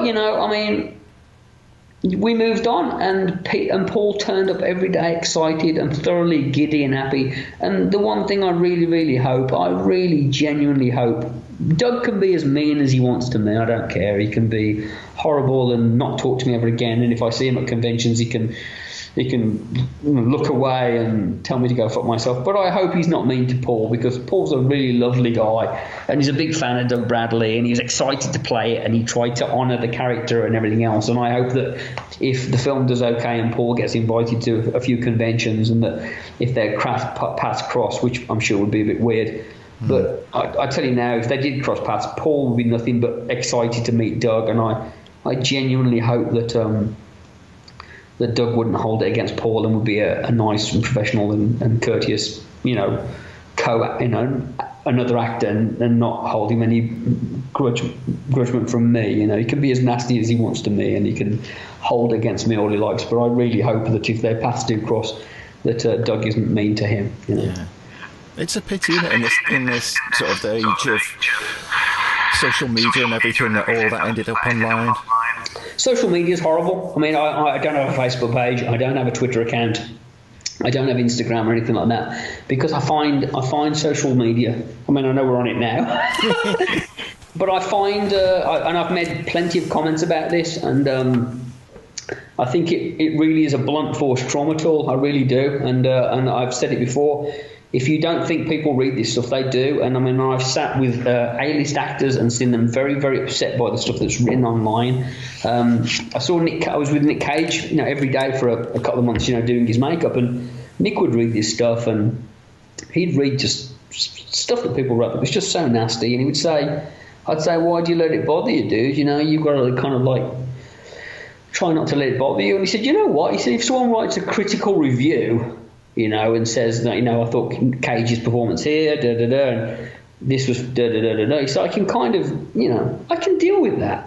But when someone writes bald faggot, and that's all they write, it's very difficult to get past that, you know what I mean? And I feel that, like somebody wrote somewhere, about Judgment. They were like, oh, Gary Tunnicliffe is directing Judgment, hopefully it'll be good. And someone wrote, fuck that guy. He wrote Revelations. Fuck him. And then the same guy had written, fuck him. He wrote Revelations. That guy's fucked the Hellraiser franchise. Yeah, he did No More Souls. Yeah, that was really good. But Revelations fucked any memory of that might be possibly any good. It's like, really? So even though I wrote a movie that I didn't direct, it's contaminated everything I ever did in the past. It's like, Jesus Christ, man, you know. Some people are just venomous. I directed 2 children's films, you know, years ago. I did Jack and the Beanstalk and Hansel and Gretel. And Jack and the Beanstalk with Chloe Grace Moretz and Gilbert Gottfried and James Earl Jones and Wally Shawn and Katie Seagal and you know, Christopher Lloyd is a G-rated movie. G-rated. Now, to get a G rating, you have to be unbelievably PC and unbelievably tepid. And trying to make a funny PG movie, G-rated, not PG, G-rated, so you can't do belches, farts, burps, nothing. You have to be really, really kind of like so passive. So we did this G-rated, lovely little children's film that I think's got some lovely little moments in it. And some guy in Australia wrote a review on IMDb that just, like, it was like, and I'm paraphrasing, it was like, I've never written a review on IMDb, but having just watched this movie, I am compelled to. I hope this director fucking dies. How dare he, you know, unleash upon us this torrent of garbage and shit that is Jack and the Beanstalk. It's fucking atrocious. It's offensive on every level. It's like, Jesus Christ. I mean, he's literally wishing family harm upon me. It was like, wow, you know. So, yeah, you know, it's... I mean, here's the situation with Hellraiser Judgment. You know, the film's been finished now, and I didn't get to finish it completely my way, and we had to cut some stuff out of it. So, you know, it's not the movie I'm 100%. You know, like, you know, had I been able to do it my way, it probably would have been a bit darker and a bit more weird and a bit strange and a bit odd. You know, but the studio are very happy with it, and Bob Weinstein in particular is very happy with it, and I think it's pretty strong. You know, it's got some fun stuff in it. But I know for a fact that I'm going to get raped I'm going to get raped on the internet. You know, I mean, it's not a question of like, it's like I know I have to walk home and I have to go through that alleyway and there's 4 kids waiting at the end of it. I know they're there. I know I've got no choice but to go down the alleyway. I know I'm going to get the shit kicked out of me, and it's like I have to wait. You know, I have to wait. I can't leave early. I have to wait until 4:45 to go home and get beaten up. And it's going to happen, you know. And yeah, there'll be some people who come out and go, I really liked it, you know, but chances are I'm going to get the shit kicked out of me on the way home tonight, you know. And it's like, it's not really a fun thing to look forward to. Especially because you can't defend yourself, you know, unless you write to everybody on the internet who says something negative. And again, a lot of people tend to make comments or tend to have critiques where they assume that, you know, like people will write things about movies and say, you know, it's really fucking stupid. They should have done this and this and this and this. And you always want to go, yeah, I did that in the second draft, asshole. Yeah. You know, before the studio said, no, change it. You know, I did your idea, you fucking moron, you know, and I tried it and it didn't work. You know, and that would have compounded Act 4, you know. It's like, you know, Act 3, it wouldn't have worked. I tried that. I'm not a moron, you fucking idiot, you know. But obviously you can't do that. So, I think Hellraiser Judgment's got some very, very strong, interesting stuff in it. I think Paul Taylor's very good in it. And we'll see, you know. It's definitely a different Hellraiser movie, that's for sure. So, I mean, so I wrote the script, we wrote it, we did all the drafts, and then we kind of like started prepping the makeup effects, and then we headed off to Oklahoma to go and shoot it. Oh. And how was the shoot? Fantastic. Utterly, utterly brilliant. Utterly, utterly brilliant.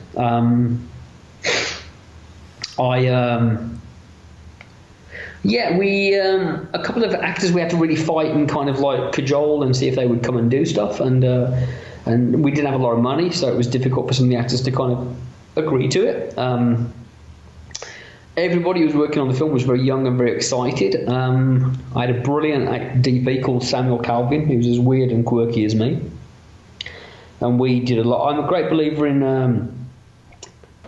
really using the time on set. You know, you only get 12 to 13 hours a day. We only had 13 hours a day maximum. Yeah.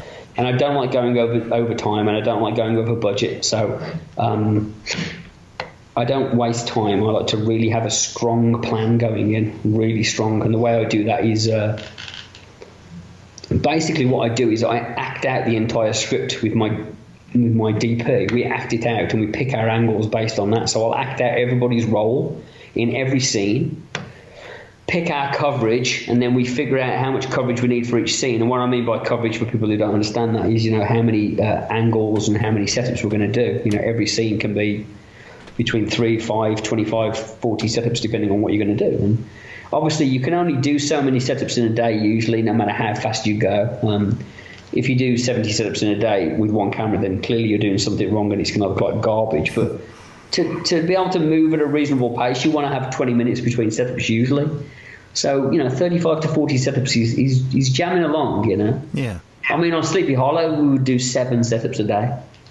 Wow, you know, so not, you know, and that's why movies, high budget movies, look so beautiful, because they'll spend 2 hours lighting them. On a low budget movie, you can't, you know, you can't do that, because you've got to do a whole movie in 3 or 4 weeks. Whereas Sleepy Hollow, you've got 112 days, you know.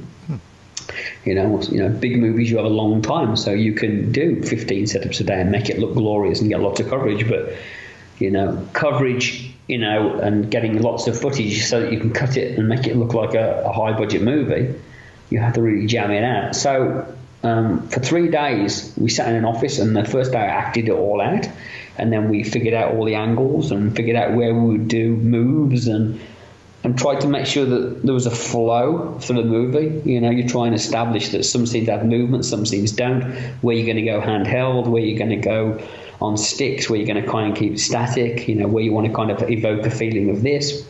If there's any takes you can do in one, you know, where you want it to feel like you figured it out to be that way. So it all feels like it meshes together. This is what I think is real directing, you know, figuring that stuff out, so that you can figure out the feel of the whole film, not like it's all like you've just directed scenes on the day, which I see a lot of directors do. They turn up on the day, they rehearse it, and then they shoot that scene. Yeah. There's no forethought, but you're not maximising your production if you don't do that.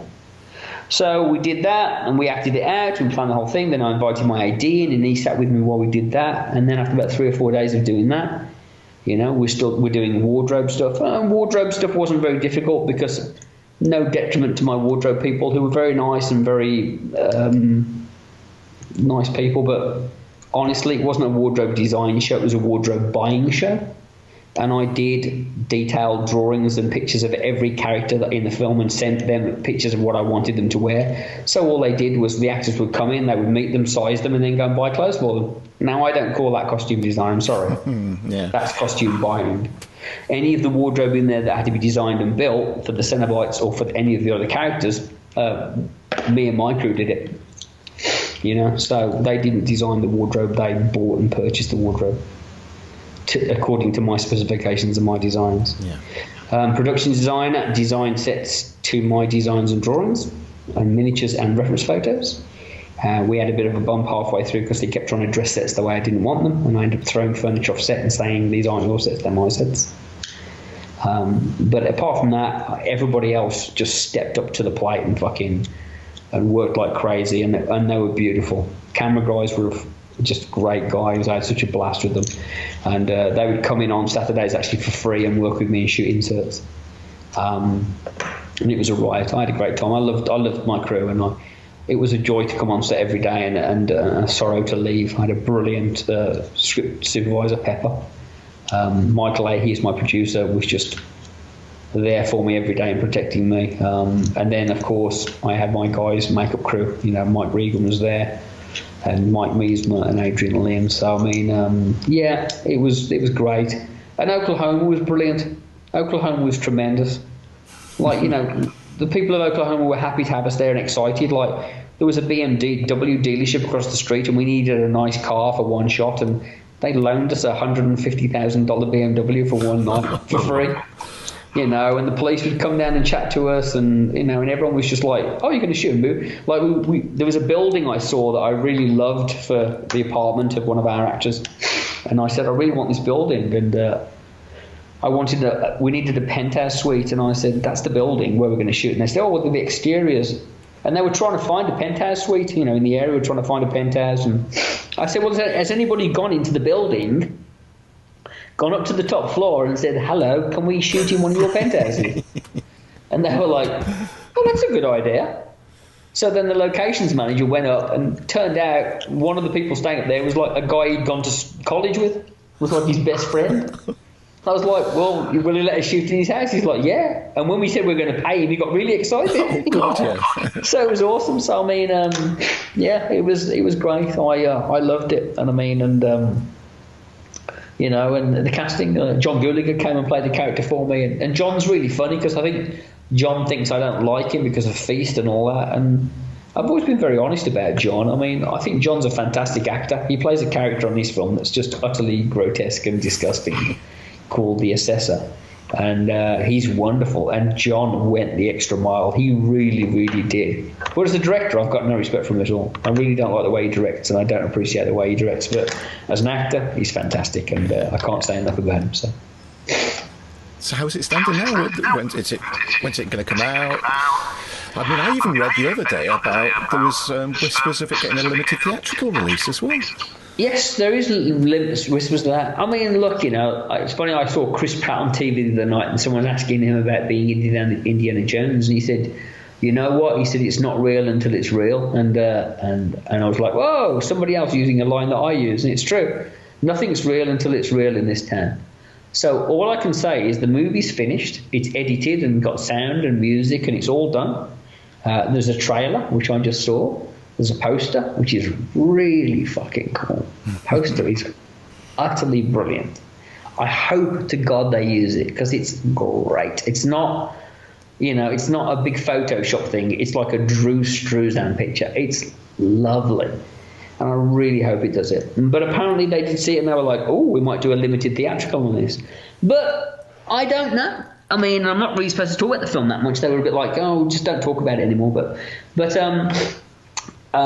wiser heads than I prevail, and they will release it when they see fit and however they see fit to release it. And it could be soon, it could be late, it could be theatrically, it might not be. I have no idea. So we'll wait and see. And I mean, and as soon as I know more, then I'm sure I'll be the last to know. You know, it's like, yeah. You know, I was like, oh, is there a name for the new Jedi movie? And it's like, you know, the new Star Wars, and it's like, yeah, it's been called The Last Jedi for about a week. I'm like, no one told me. So we shall see. Hopefully it will come out eventually, and hopefully people won't hate it too much. And yeah, it's got some interestingly weird stuff in it. It's got some cool Kennedy stuff in it. I hope people like Paul and they give him a chance, and you know, I hope they treat him like you know, Bruce Dickinson, you know, joining Iron Maiden, you know, after Paul Di'Anno, and go, oh, he's quite good. Yeah. You know? Well, I know you're definitely going to have to come back on the show later in the year, Gary. Once it's come out, and we'll have a chat about it, and we can go more about the story and that, because I know as well. I mean, because you know, we could chat for like hours with everything that you've done. Before we wrap this one up, though, there's a couple of things I've got to touch base with you. One, you teased a story about Rob Halford right at the beginning. You've got to tell us about that one. And the second thing, I mean, that leads naturally into the music that you're doing now as well. Can you tell the listeners about that?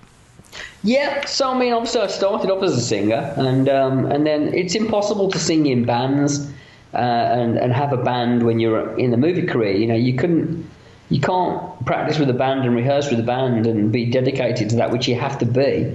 You know, and rehearsing, and then suddenly go, okay, lads, I'll see you in 6 months' time. I'm going to go and do a movie for 6 months. You know what I mean? So over the years, I've always sang, and I mean, in silly ways, like, you know, like there were various producers who would arrange karaoke nights, you know, on rap parties, and then they would go, you have to come to the rap party, and I'd go, no, and they go, it's karaoke, and I go, I'm not coming.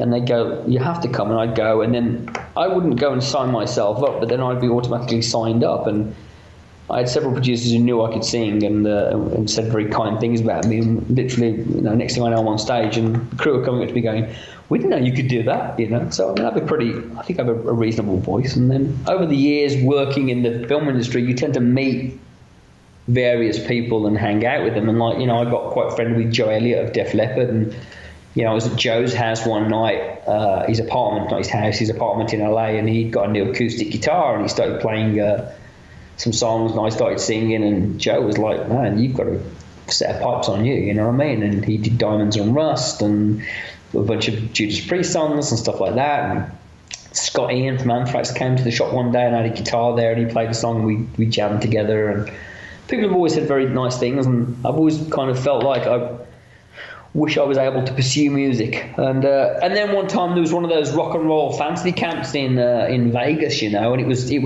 Judas Priest, and it was Rob Halford, and Rob Halford's one of my heroes. So I, you know, again, just like doing effects. The reason I wanted to go to LA was to be able to work with my peers, you know, and to have, you know, the guys at ADI, Tom Gillis and Ali Gillis and Tom Woodruff say, you know, Gary's a good makeup effects artist, and have Rick Baker say, you know, yeah, Gary's a good makeup artist, and Joel Harlow, to be able to know that somebody could walk up to, you know, virtually any, you know, headlining makeup effects artist and say, do you know Gary Tunnicliffe? And hopefully have them say, yeah, that guy knows his stuff. He's good at what he does. You know what I mean? He's you know, he's nice. You know, it was nice for me to meet makeup artists who I admired. You know, and to know Dick Smith and people like that, and have them look at your work and say, nice job. You know, it meant a lot to me. Excuse me, I'm going to sneeze. Bless you. It's always two. That meant the world to me. You know, was to have, you know, to meet makeup artists and have them say, oh yeah, man, I've heard about you, you know, you're that English guy, right? You know, and that was what was important to me, you know, K&B guys, and you know, and to get hired by a couple of them to work with them, Kevin Yeager, people like that, people I'd read in Fangoria as a kid, you know, knowing that they knew me and knew who I was nice. Not saying, oh, that fucking hack, you know, saying, oh yeah, he does good work, you know. So in that same way, my feeling was, if I couldn't sing in a band and pursue it to where I wanted to, then the opportunity to sing with a couple of lead singers that I really admired, albeit paid, was a big deal for me, you know, to go and sing. And I'm very, very, you know, I take it very seriously. So there was a rock and roll fantasy camp in Las Vegas, and it was Rob Halford and Jeff Tate of Queensryche, and who else was there that time? Zach Wilde as well, but obviously I want, and you know, you don't get to spend a lot of time with the guys, but you get to sing a song with them. So I got to sing a song. I got to sing with Rob Halford, and I got to sing with Jeff Tate of Queensryche, both of who have got pretty stellar voices. You know, I think it's no lie to say that both of those guys have got pretty impressive vocal ranges and vocal tones. So, and then we performed live every night as a band, not with Judas Priest, but when you do Rock and Roll Fantasy Camp, you turn up and you have your band that you're assigned with, you know, and then you learn songs, and then you perform at the House of Blues and perform a couple of songs. And my counselor was Rudy Sarzo at first, you know, he's a great bass player. And then Rudy said, you know, you're assigned into these bands based on skill level, and sometimes, you know, and when you're asked about your skill level, they said, what kind of a singer are you? And I said, oh, I'm just kind of an intermediate singer, you know. So I arrived there and I was put into a band, and the guys were good, and we were doing Turbo Lover, and Rudy was the counselor. And basically within a couple of hours of singing, I got pulled out of the room, and Rudy came out, and Rudy said, we want to move you. And I said, why? He said, because you're not an intermediate singer. He said, you've got a really fucking brilliant voice, you know. He said, and we want to put you into a higher level band. He said, you know, their singer isn't very good, or kind of said he was a great singer and he's not. Yeah. They want to put you into another band, you know, with really good musicians, because some of the guys in the fancy camp are fucking brilliant. I mean, really good musicians, you know. I mean, really good. So I mean, I got whistled into another thing with to play with them, and we did Silent Lucidity with Jeff Tate.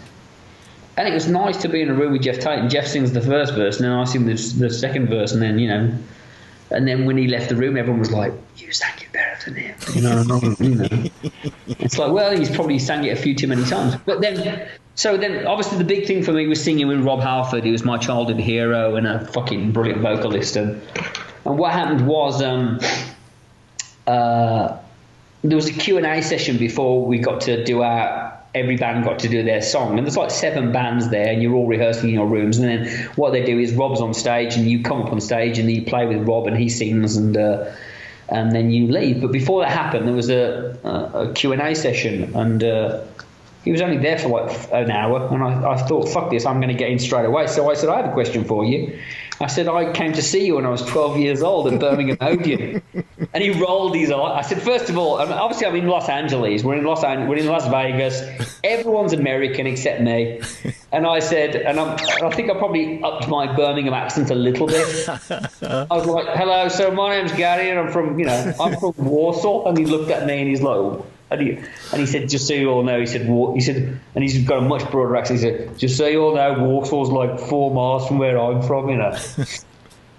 And I said, in 1980, I said, on the March 31st, I came to see, my first ever concert, a young 12-year-old rocker taken by his brother for his birthday to come and see his childhood hero, Judas Priest, at Birmingham Odeon. And you were due to be on at 7:30, and he rolled his eyes, and he's sitting there, and he rolled his eyes. I'm sitting probably about 10 feet away from him, and he went, oh, and I said, and he said, just so you all know, I said, you didn't show up, did you? And he said, and he explained this whole story about how, a song had come out. I think it was Take On All the World, you know what I mean? And they were asked to do Top of the Pops. And he explained to the Americans what Top of the Pops was and what a big deal it was, and it was recorded live and blah, blah, blah. He said, and of course, it fell on the one night we were playing Birmingham Odeon, our hometown, and we didn't get there until fucking 11 o'clock at night and did 1 hour. And he's like, but did you enjoy the concert? I was like, yeah, I enjoyed it. I said, my mum was a bit upset that I didn't get home till very late, but yeah, you were great. And he's like, he laughed and everyone laughed. And I said, well, I didn't get to answer my question. And he said, oh, what's the question? And I went, refund? And he went, oh my God. He was like, really? And he was like, well, you have to talk to management about that. And we all had a big laugh about it. Anyway, 20 minutes, an hour later, me and my band kind of like, get to go in the room, and we go up, and I did Grinder with Rob, and he pretty much let me sing the whole thing. Like, I thought he'd take over, but we didn't. And we didn't like have a chance to talk and be big friends or anything else, but I sang Grinder, and I think I sang it pretty well, I sang it better when I played it with Ian Hill and Scott Travis. But I can hit all Rob's notes, and it's not a very high song anyway, but I kind of belted it out, and I wanted to do a good job. But at the end of the song, he didn't just kind of say, oh, thank you, and kind of wave me off. He grabbed I went to shake his hand, and he shook my hand, but he grabbed hold of me, and he pulled me in close to him, and he put his head to my mouth to my ear, and he said, I hope that makes up for me letting you down in 1980.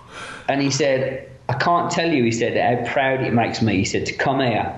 He said, and to have somebody from my hometown sing, and to sing with such a fucking great voice. He said, thank you, man, you've made my day. And it might have been BS, he said, but it might have been bullshit. It could be bullshit that he was just saying it to be nice, but I don't think he was just being nice. I think he genuinely meant it, and that meant a lot, And then I was lucky enough to sing with Michael Schenker, who's been my ultimate hero for a few years, and I've got it on video. But I did Armed and Ready with Michael, and at the end of that, it's great because I finished the song and I lean over to shake hands, and Michael just went, amazing vocals. And honestly, it's a bit like, if I don't get to sing ever again, really, then I'd be happy to have a couple of people in my world that I really admire say, you could do it, because you kind of feel like, oh wow, I could have done it. You know what I mean? I could have gone on to be a singer. And what's really weird, that you don't know, is that when I was a singer in Lichfield in England, I sang in a band called Elite and a band called Nova, and we didn't do a lot of gigs, but we were very popular in our area. And we were from Lichfield, and there was a band nearby me in a town called Tamworth. And they were called Wolfsbane. Oh, yeah. And they were our big rivals. And we played a couple of gigs, and we played one gig with them in particular where basically it was like a battle of the bands. And we blew them off the stage. We obliterated Wolfsbane. And Wolfsbane had a singer by the name of Blaze Bailey. Yes.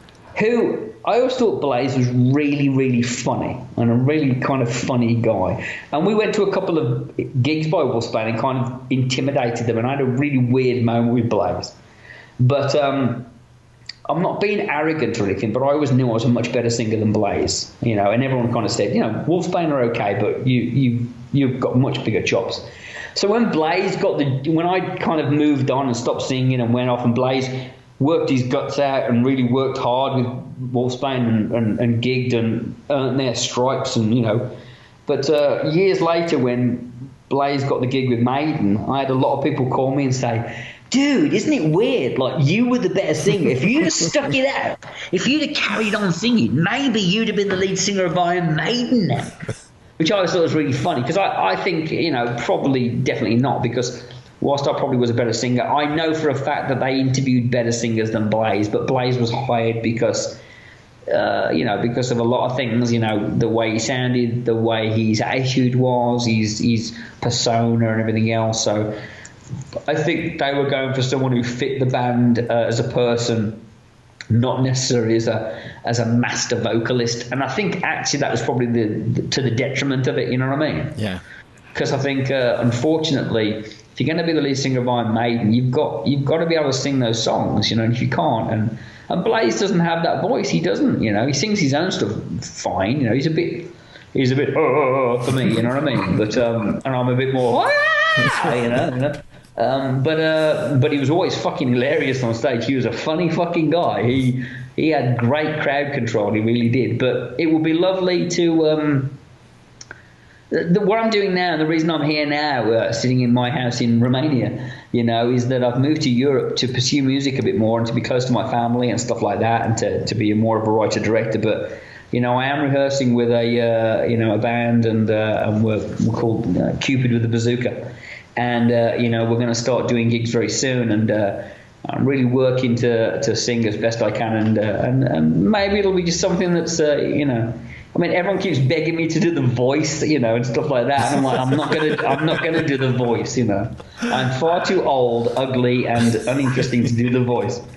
But I'm looking forward to playing gigs, because I've got to that point now where I'm really happy to sing in front of 10 people and do a good job. Like, it was lovely when I did Rock and Roll Fantasy Camp, because we performed live and we did Diamonds and Rust, kind of Ripper Owens version, and it was really nice the next day to play live at House of Blues and then go home and then come to the studio the next morning to rehearse, and then be walking the corridors of the recording facility and bump into people's wives, and they would just stop and go, you have a really good voice, you know, you have a really fantastic voice, you were really good last night. And I really hope it'll be really, really something spectacular to be 48 years old and make a complete U-turn, and to have people say, "Oh, you're Gary Tunnicliffe, that singer," not "Oh, you're Gary Tunnicliffe, the guy who does Pinhead." So yeah, I'm excited about doing that. I like the anonymity I have in this town, and no one cares about Hellraiser. You know, no one cares. No one knows about it. They don't give a shit. You know, I mean, you know that when we did Hellraiser Hellworld, you could leave a Hellraiser box on set and no one would take it. They were more interested in the craft services than they were in the Hellraiser box. That's true, yeah. You know, so it's like, you know, and in you live in LA, and everything in LA is about who you are, what you are, who you know, and, you know, and what deal have you got going on.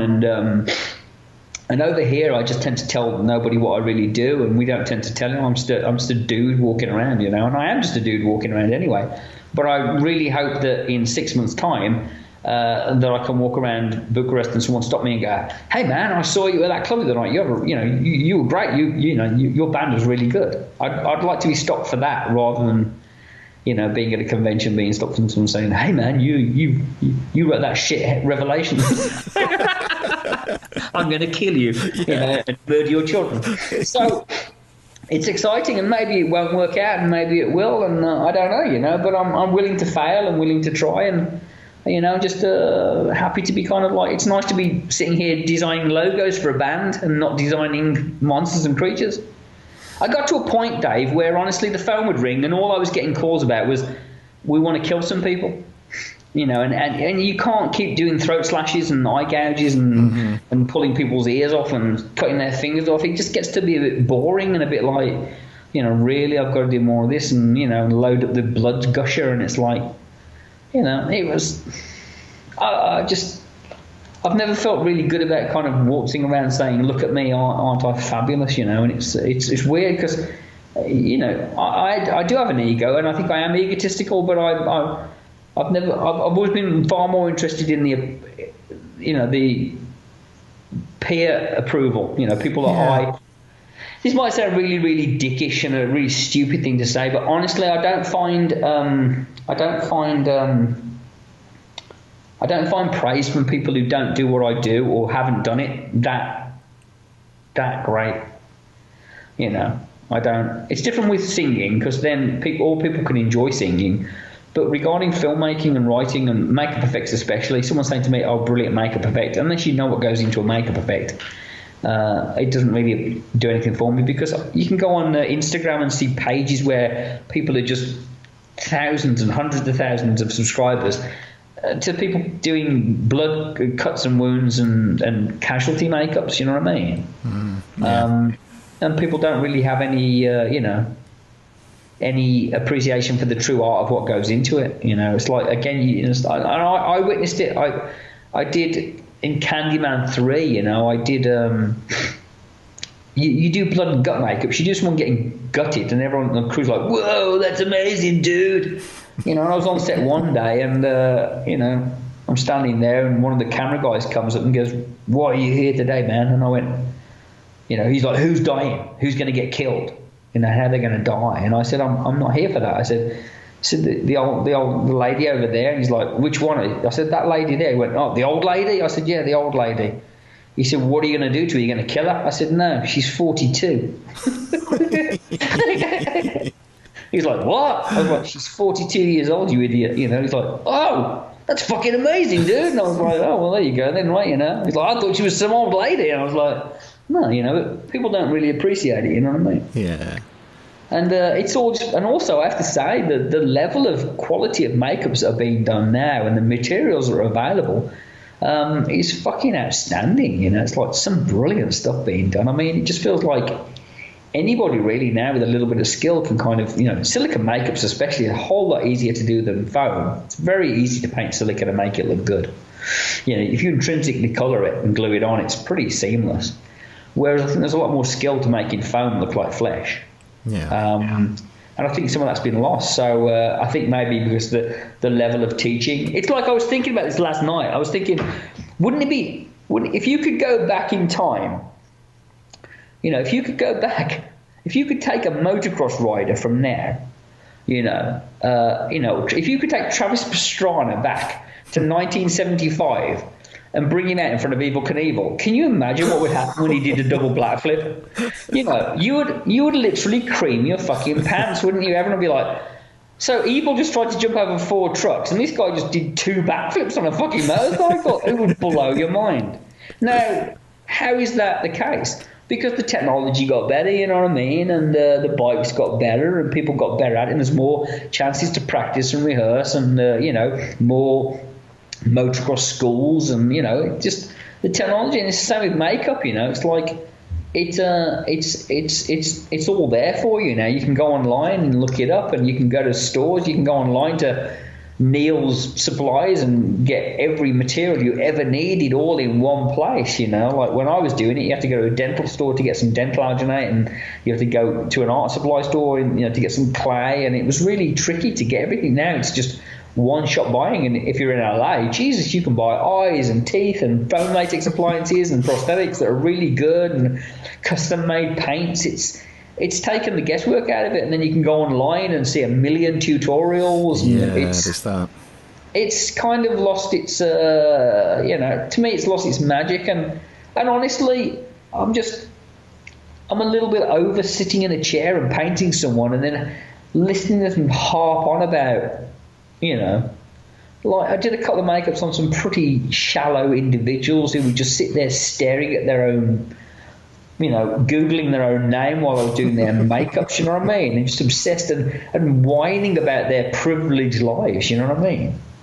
You know, a couple of female actresses in particular who were on the Scream movie just yattering on about how miserable it was that they had to go to fucking the Hamiltons that weekend, you know what I mean? Oh, Jesus. You know, the Hamptons, sorry, or, you know, do a photo shoot for Vogue, and it was like, you horrid little bitch, you know what I mean? And like, you know, and then I would do a makeup and they would pick it off their face and say, oh, sorry, it was itching, and you go, well, now I've got to reapply the whole thing. No. You know, and it's like, you know, I have to be here and, you know, and then watch them kind of like on their cell phones in between takes, you know, and literally like mid-conversation, like go, ready for another take? And they go, hold on a second, put the phone in a drawer, do a take, and then grab the phone and carry on with their conversation going, can you believe what so-and-so was wearing at that party? And just thinking, you know, I just want to beat you to death, you know what I mean? Yeah, it was just horrible at times. It was just like, ugh, you know what I mean? You just, you know, it's hard to just kind of like stay off that sometimes. So, you know, I got a bit over just sticking stuff, because sometimes being a makeup artist, it's not about the skill of applying it and doing the job. Sometimes you really are having to be a bit of a psychologist in a chair. It's like, honestly, it's like Doug Bradley. I mean, I don't want to go on a rant here, but, you know, for a good chunk of time, I used to have to sit in the chair and listen to Doug rant on about stuff that I didn't really agree with, you know. Listen to Doug's opinion and him telling me what he thought about this and yattering on about it and going, oh, yeah, Doug, yeah, you're right. And kind of like, it's like having Sunday lunch with your father when your dad's yattering on about his political views and thinking, God, you don't have to talk a load of shit sometimes, you know what I mean? But I can't disagree with you because you're my dad, and if I do, you're going to get all humpty with me. And it was like that with Doug. Like, sometimes Doug would talk about stuff that I just blatantly, flat out didn't agree with. But Doug was this guy who would go, oh, we're best friends, we're mates. And it was like, yeah, but any time I would say anything funny, he'd go, excuse me, I'm Pinnett, you know, I'm Doug Bradley, you know what I mean? Or if a girl would show more interest in me than him, he'd get all, why are you talking to my makeup artist and not me, you know what I mean? It was like we're friends until I, you know, don't want to be your friend anymore. And he got to pick and choose that, and I didn't. You know, I couldn't say, well, why don't you shut the fuck up today, mate? Or, you know, no one gives a shit about you unless I stick your makeup on. I would never say that, you know, and it wasn't true anyway. But I'm just saying, it was like, he was always a more privileged conversation than me, you know what I mean? But I got tired of that, of having to listen to that and having to deal with it and having to be the doormat a little bit, you know what I mean? And I don't mean it with necessarily Doug. I mean with other actors as well, you know, like, John Travolta had a funny situation with John was lovely, and then one day, you know, I caught his and he let rip, and it's very difficult in a situation like that because you can't say anything back, you know, you can't say, yeah, of course, go fuck yourself, you know what I mean? You can't. You have to stand there and take it and say, yes sir, no sir, 3 bags full sir, and that's the way it is. And sometimes there's not enough money in the world for that, you know. There's not. And when you've got a few dollars in the bank and somebody does say something, you know, you go, you know what, I'm not being paid enough to listen to this shit. Goodbye. You know, and sometimes it's a good thing to be able to say that because everyone doesn't take you for granted. And I think in the end as well, I got a lot of respect in LA because I did tend to have that attitude a bit, because I was a bit like, you know what, I'm not hungry for this anymore, and I'm quite prepared to walk away if I'm not treated properly. And when I say treated properly, I don't mean I was a diva or anything, but I would say to ADs, you know, when do you want it ready by? And they go 10 o'clock, and I'd say, it'll be ready by 10 o'clock then, you know. You know, so don't come and talk to me until 10 o'clock. I'll see you at 10 o'clock. Don't come in at 8, 8:30, 9, 9:15, 9:20, 9:25, 9:30, and keep saying, how long now, how long now, how long now, how long now, you know. No, I think more power to you for, you know, what you've done. Change your career, change your country and change your career. Because I remember my phone pinging the other month, and you WhatsApped me a video of you rehearsing. Yeah. And I remember it starting, and I thought, this can't be Victim of Changes. Surely, because the vocal performance on that from like Rob is amazing. And then like you nailed it. And I remember sitting there watching it and going, holy shit, this is really good. Well, thank you. That makes me really happy. Oddly enough, that makes me far happier than I saw this makeup you did. You know, I honestly, because to me, and it's really weird, but singing like that, and especially when it's just acoustic stuff, yeah, it's like acoustic version really, as well. Yeah, it's really naked. You know what I mean? Like you've got nowhere to hide. You know, there's no auto tune there. You know what I mean? It's like you've got to be able to strap on a pair and make it work. And those, you know, there are some notes in that stuff, like, you know, and we're doing some stuff now that's got some really stuff in it. It's like, whoa, man alive. It's like, I hope I'm warm enough on the day to do that, you know. And it's I like that challenge. Again, and honestly, it makes me so happy. It's lovely when people. I sent that video to a couple of people who I don't know who know me but don't know about me singing, and they're like, "That's you? Like, I didn't know that was you. Like, you could you can sing, and that's wow, So yeah, it's lovely. It's even nicer when it's like Joe Elliott and they're playing the guitar and you do it and they go and they just Joe's playing the guitar strumming and then suddenly you sing and they have this thing where they strum and their eyes just roll up in their head and they look at you. This is weird. Yeah. Like, did you just do that? And they look and it's great. It's really funny when it's like I say, it's one thing if it's your dad or your sister or your uncle or a friend, but when it's Joe Elliott of Def Leppard, it's just wonderful of going, and they just their eyes go, hello, okay, wow, that's and they kind of straighten the back up as he's playing. Yeah. And Joe's an amazing guitarist, Or when you do that first line, and I think I've got it on video where I start singing Grinder, and Joe and Rob Alpha just does this thing where he looks over and just goes, "It's all you," go ahead. So I mean, yeah, that's really exciting. And the only problem I have to face singing is getting over something I have a problem with, which is, and I hope I can let it go. I don't know if I can. But I always had the terrible problem that if I'm singing in a room and there's 25 people watching, if 24 people really love it and one person doesn't, I really have a problem with that one person. Like it brings down my whole night. You know what I mean? Right. Okay. Yeah. I come home and we used to play gigs in Litchfield where people would come off stage and everyone would be like going. The crowd would be cheering and having a really good night and encore, and then I'd get in the dressing room and I'd be all pissed off and miserable. And they'd go, "What's wrong?" Everyone loved it. And I go, "There was a girl 4 rows back, leaning in the corner, never fucking cheered once, never fucking once. Oh, what's her fucking problem?" You know what I mean? Well, unless you could turn that person, you know what I mean? It's really frustrating. It's really annoying. The only thing I've said is I'm really hopeful that playing small bars and clubs that no one's going to hold their cell phone up in front of me, and video it, because I can imagine that just must be really, really, demoralizing to be a big act and to just look at and see a sea of screens held up at you. I can't imagine anything more horrible. It pisses me off, that does. It really does. You've paid money. You're there. It's this. Sometimes once in a lifetime experience, you're going to see this band that you love, and then you end up looking at them through this little screen that you're holding up in front of you. It's bizarre, right? But also, it just seems like it would be really I've never had the opportunity to be on the other side of that and stand on stage and look at. But it just must feel kind of really it's going to be weird. It is, right? I mean, I just think if it was me, I'd be a bit like, why don't you all put your fucking phones down? Like, you videoed me for a minute. You're not going to go and watch this later on. So why don't you all just enjoy it and stop annoying the people behind you and just put your fucking hands down and we'll all watch this. I'm not going to stand here with the screen in front of my face videoing you for the next hour. How interesting would that be for you? So it mesmerises me. I'm just constant. I mean, hey, look, this is a completely different discussion, but I'm constantly amazed by the whole cell phone thing. I mean, I watch people every day just kind of glued to these little tiny screens, and it blows me away.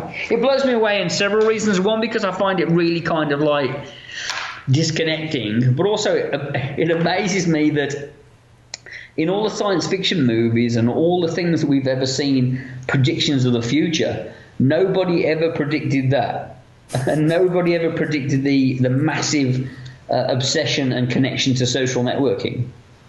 If you think of any science fiction movie, like flying cars and and George Jetson kind of meals, rehydrated, and yet nobody ever saw you don't ever see movies of Blade Runner futures where everyone's just staring at a little screen and they're Facebooking people and texting their messages and taking selfies of themselves.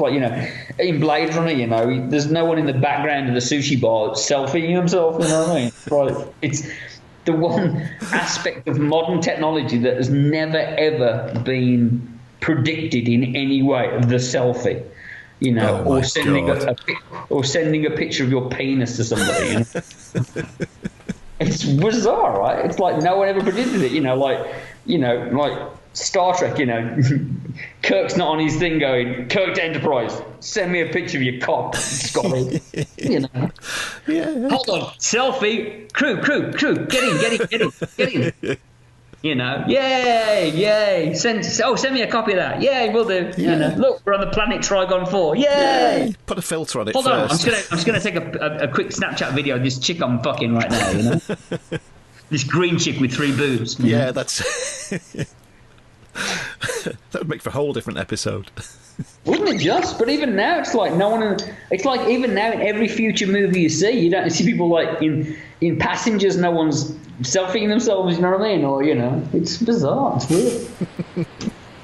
Weird, strange. I try to avoid social networking as much as possible. I think, and I understand people doing it for work now, and like makeup artists going, well, I've got to have a page because I have to promote myself, and I'm like, I get it. And there's a band. I think we'll have a page for a band. You know what I mean? But, because I normally ask as well. I normally ask everybody, what's the best way for people to find and follow you online.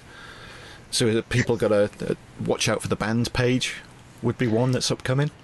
Yeah, 2 Hours in the Dark. I've still got my 2 Hours in the Dark .net page, which has got kind of like stuff about writing and directing and Hellraiser and all that kind of stuff on it, and it's got like a retrospective of makeup effects, but that's still on there. And then I'm hoping that there'll be a Cupid with a bazooka.com Weebly page or something else like that. So coming up, and that'll have swag and videos on it and dates and stuff like that, and world tour information.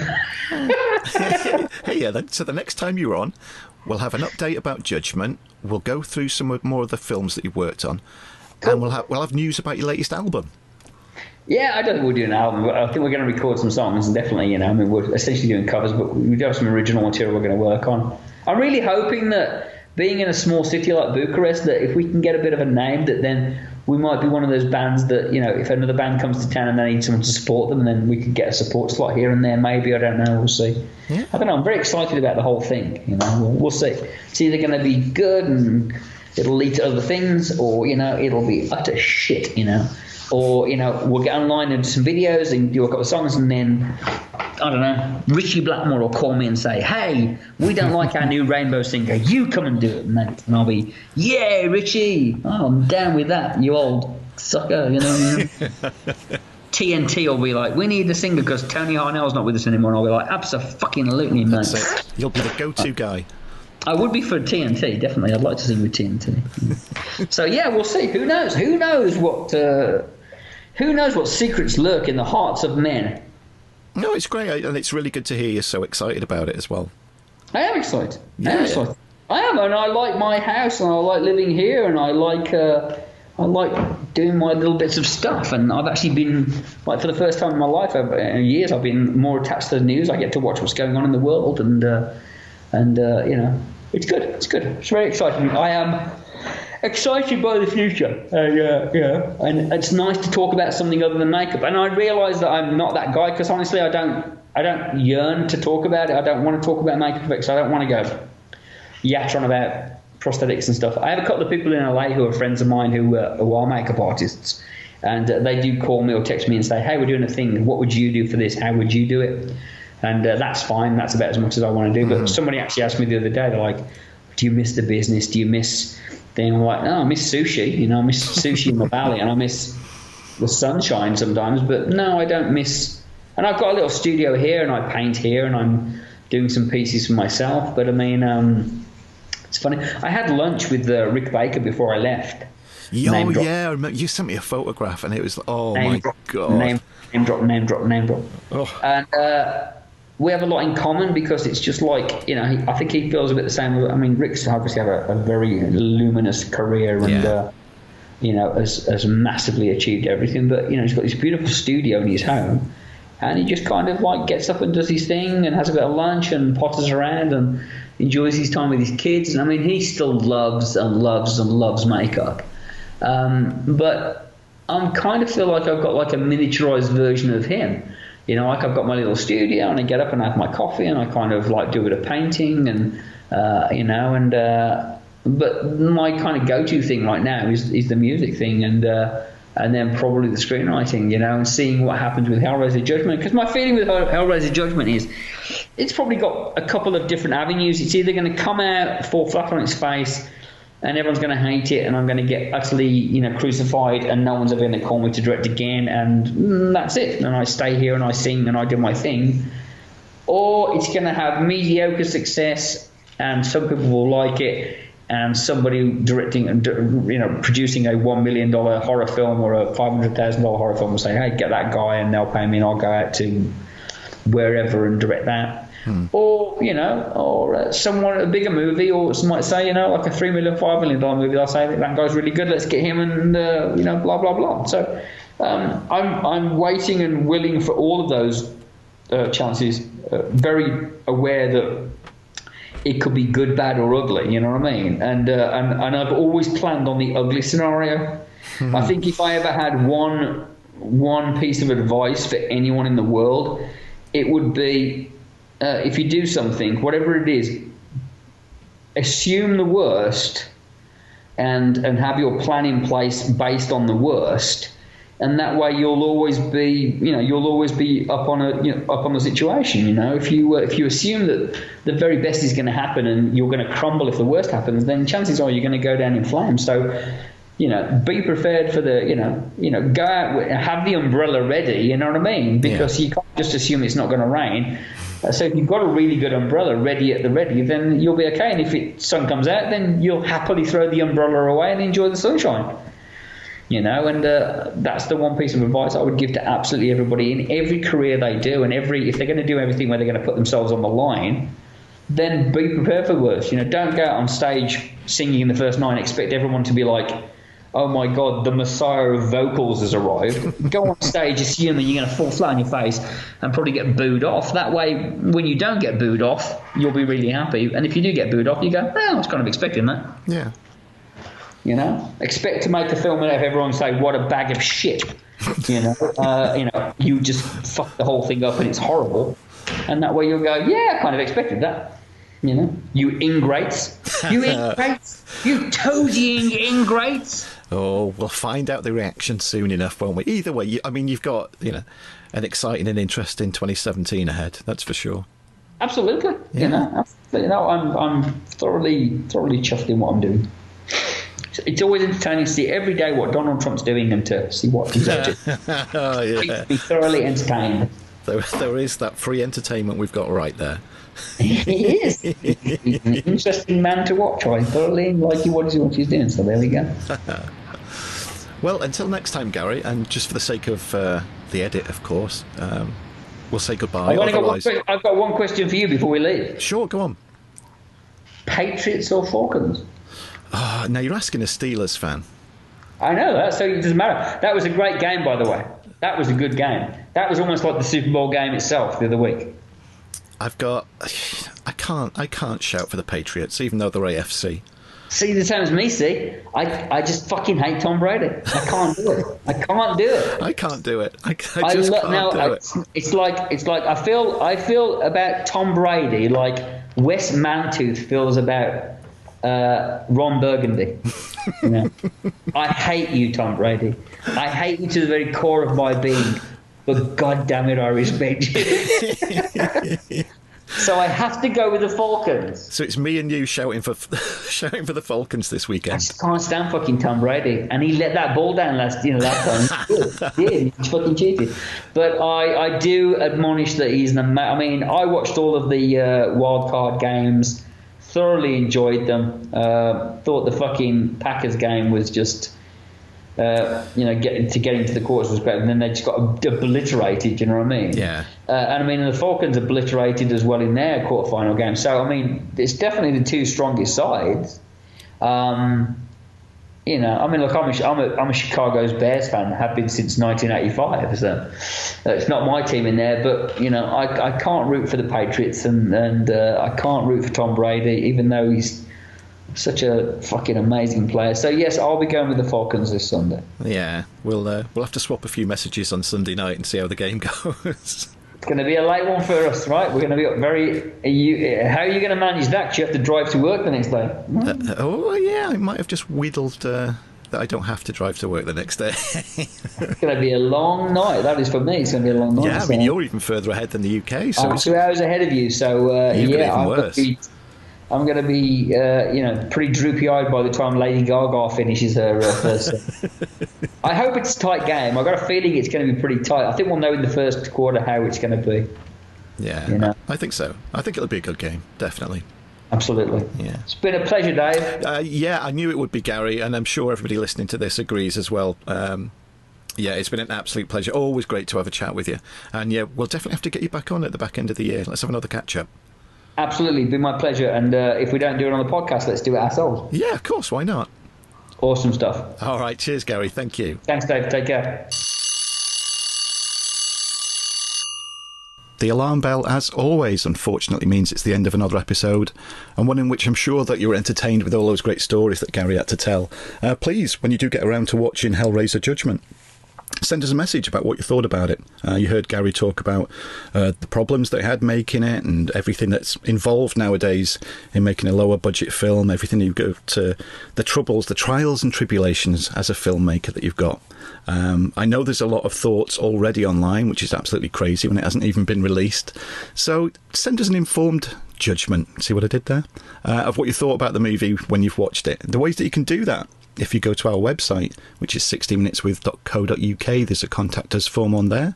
You can also email us direct, which is contact@60minuteswith.co.uk. You could leave a message on our Facebook page, which is facebook.com/60minuteswith, or you could tweet us or even send us an Instagram picture of you watching it. Both of those are at 60minuteswith. And once again, as always, it's the numerical 60 and not the alphabetical one. So, all that remains, as I always do, whoever you are, wherever you are, thank you for listening, and we'll be back again soon.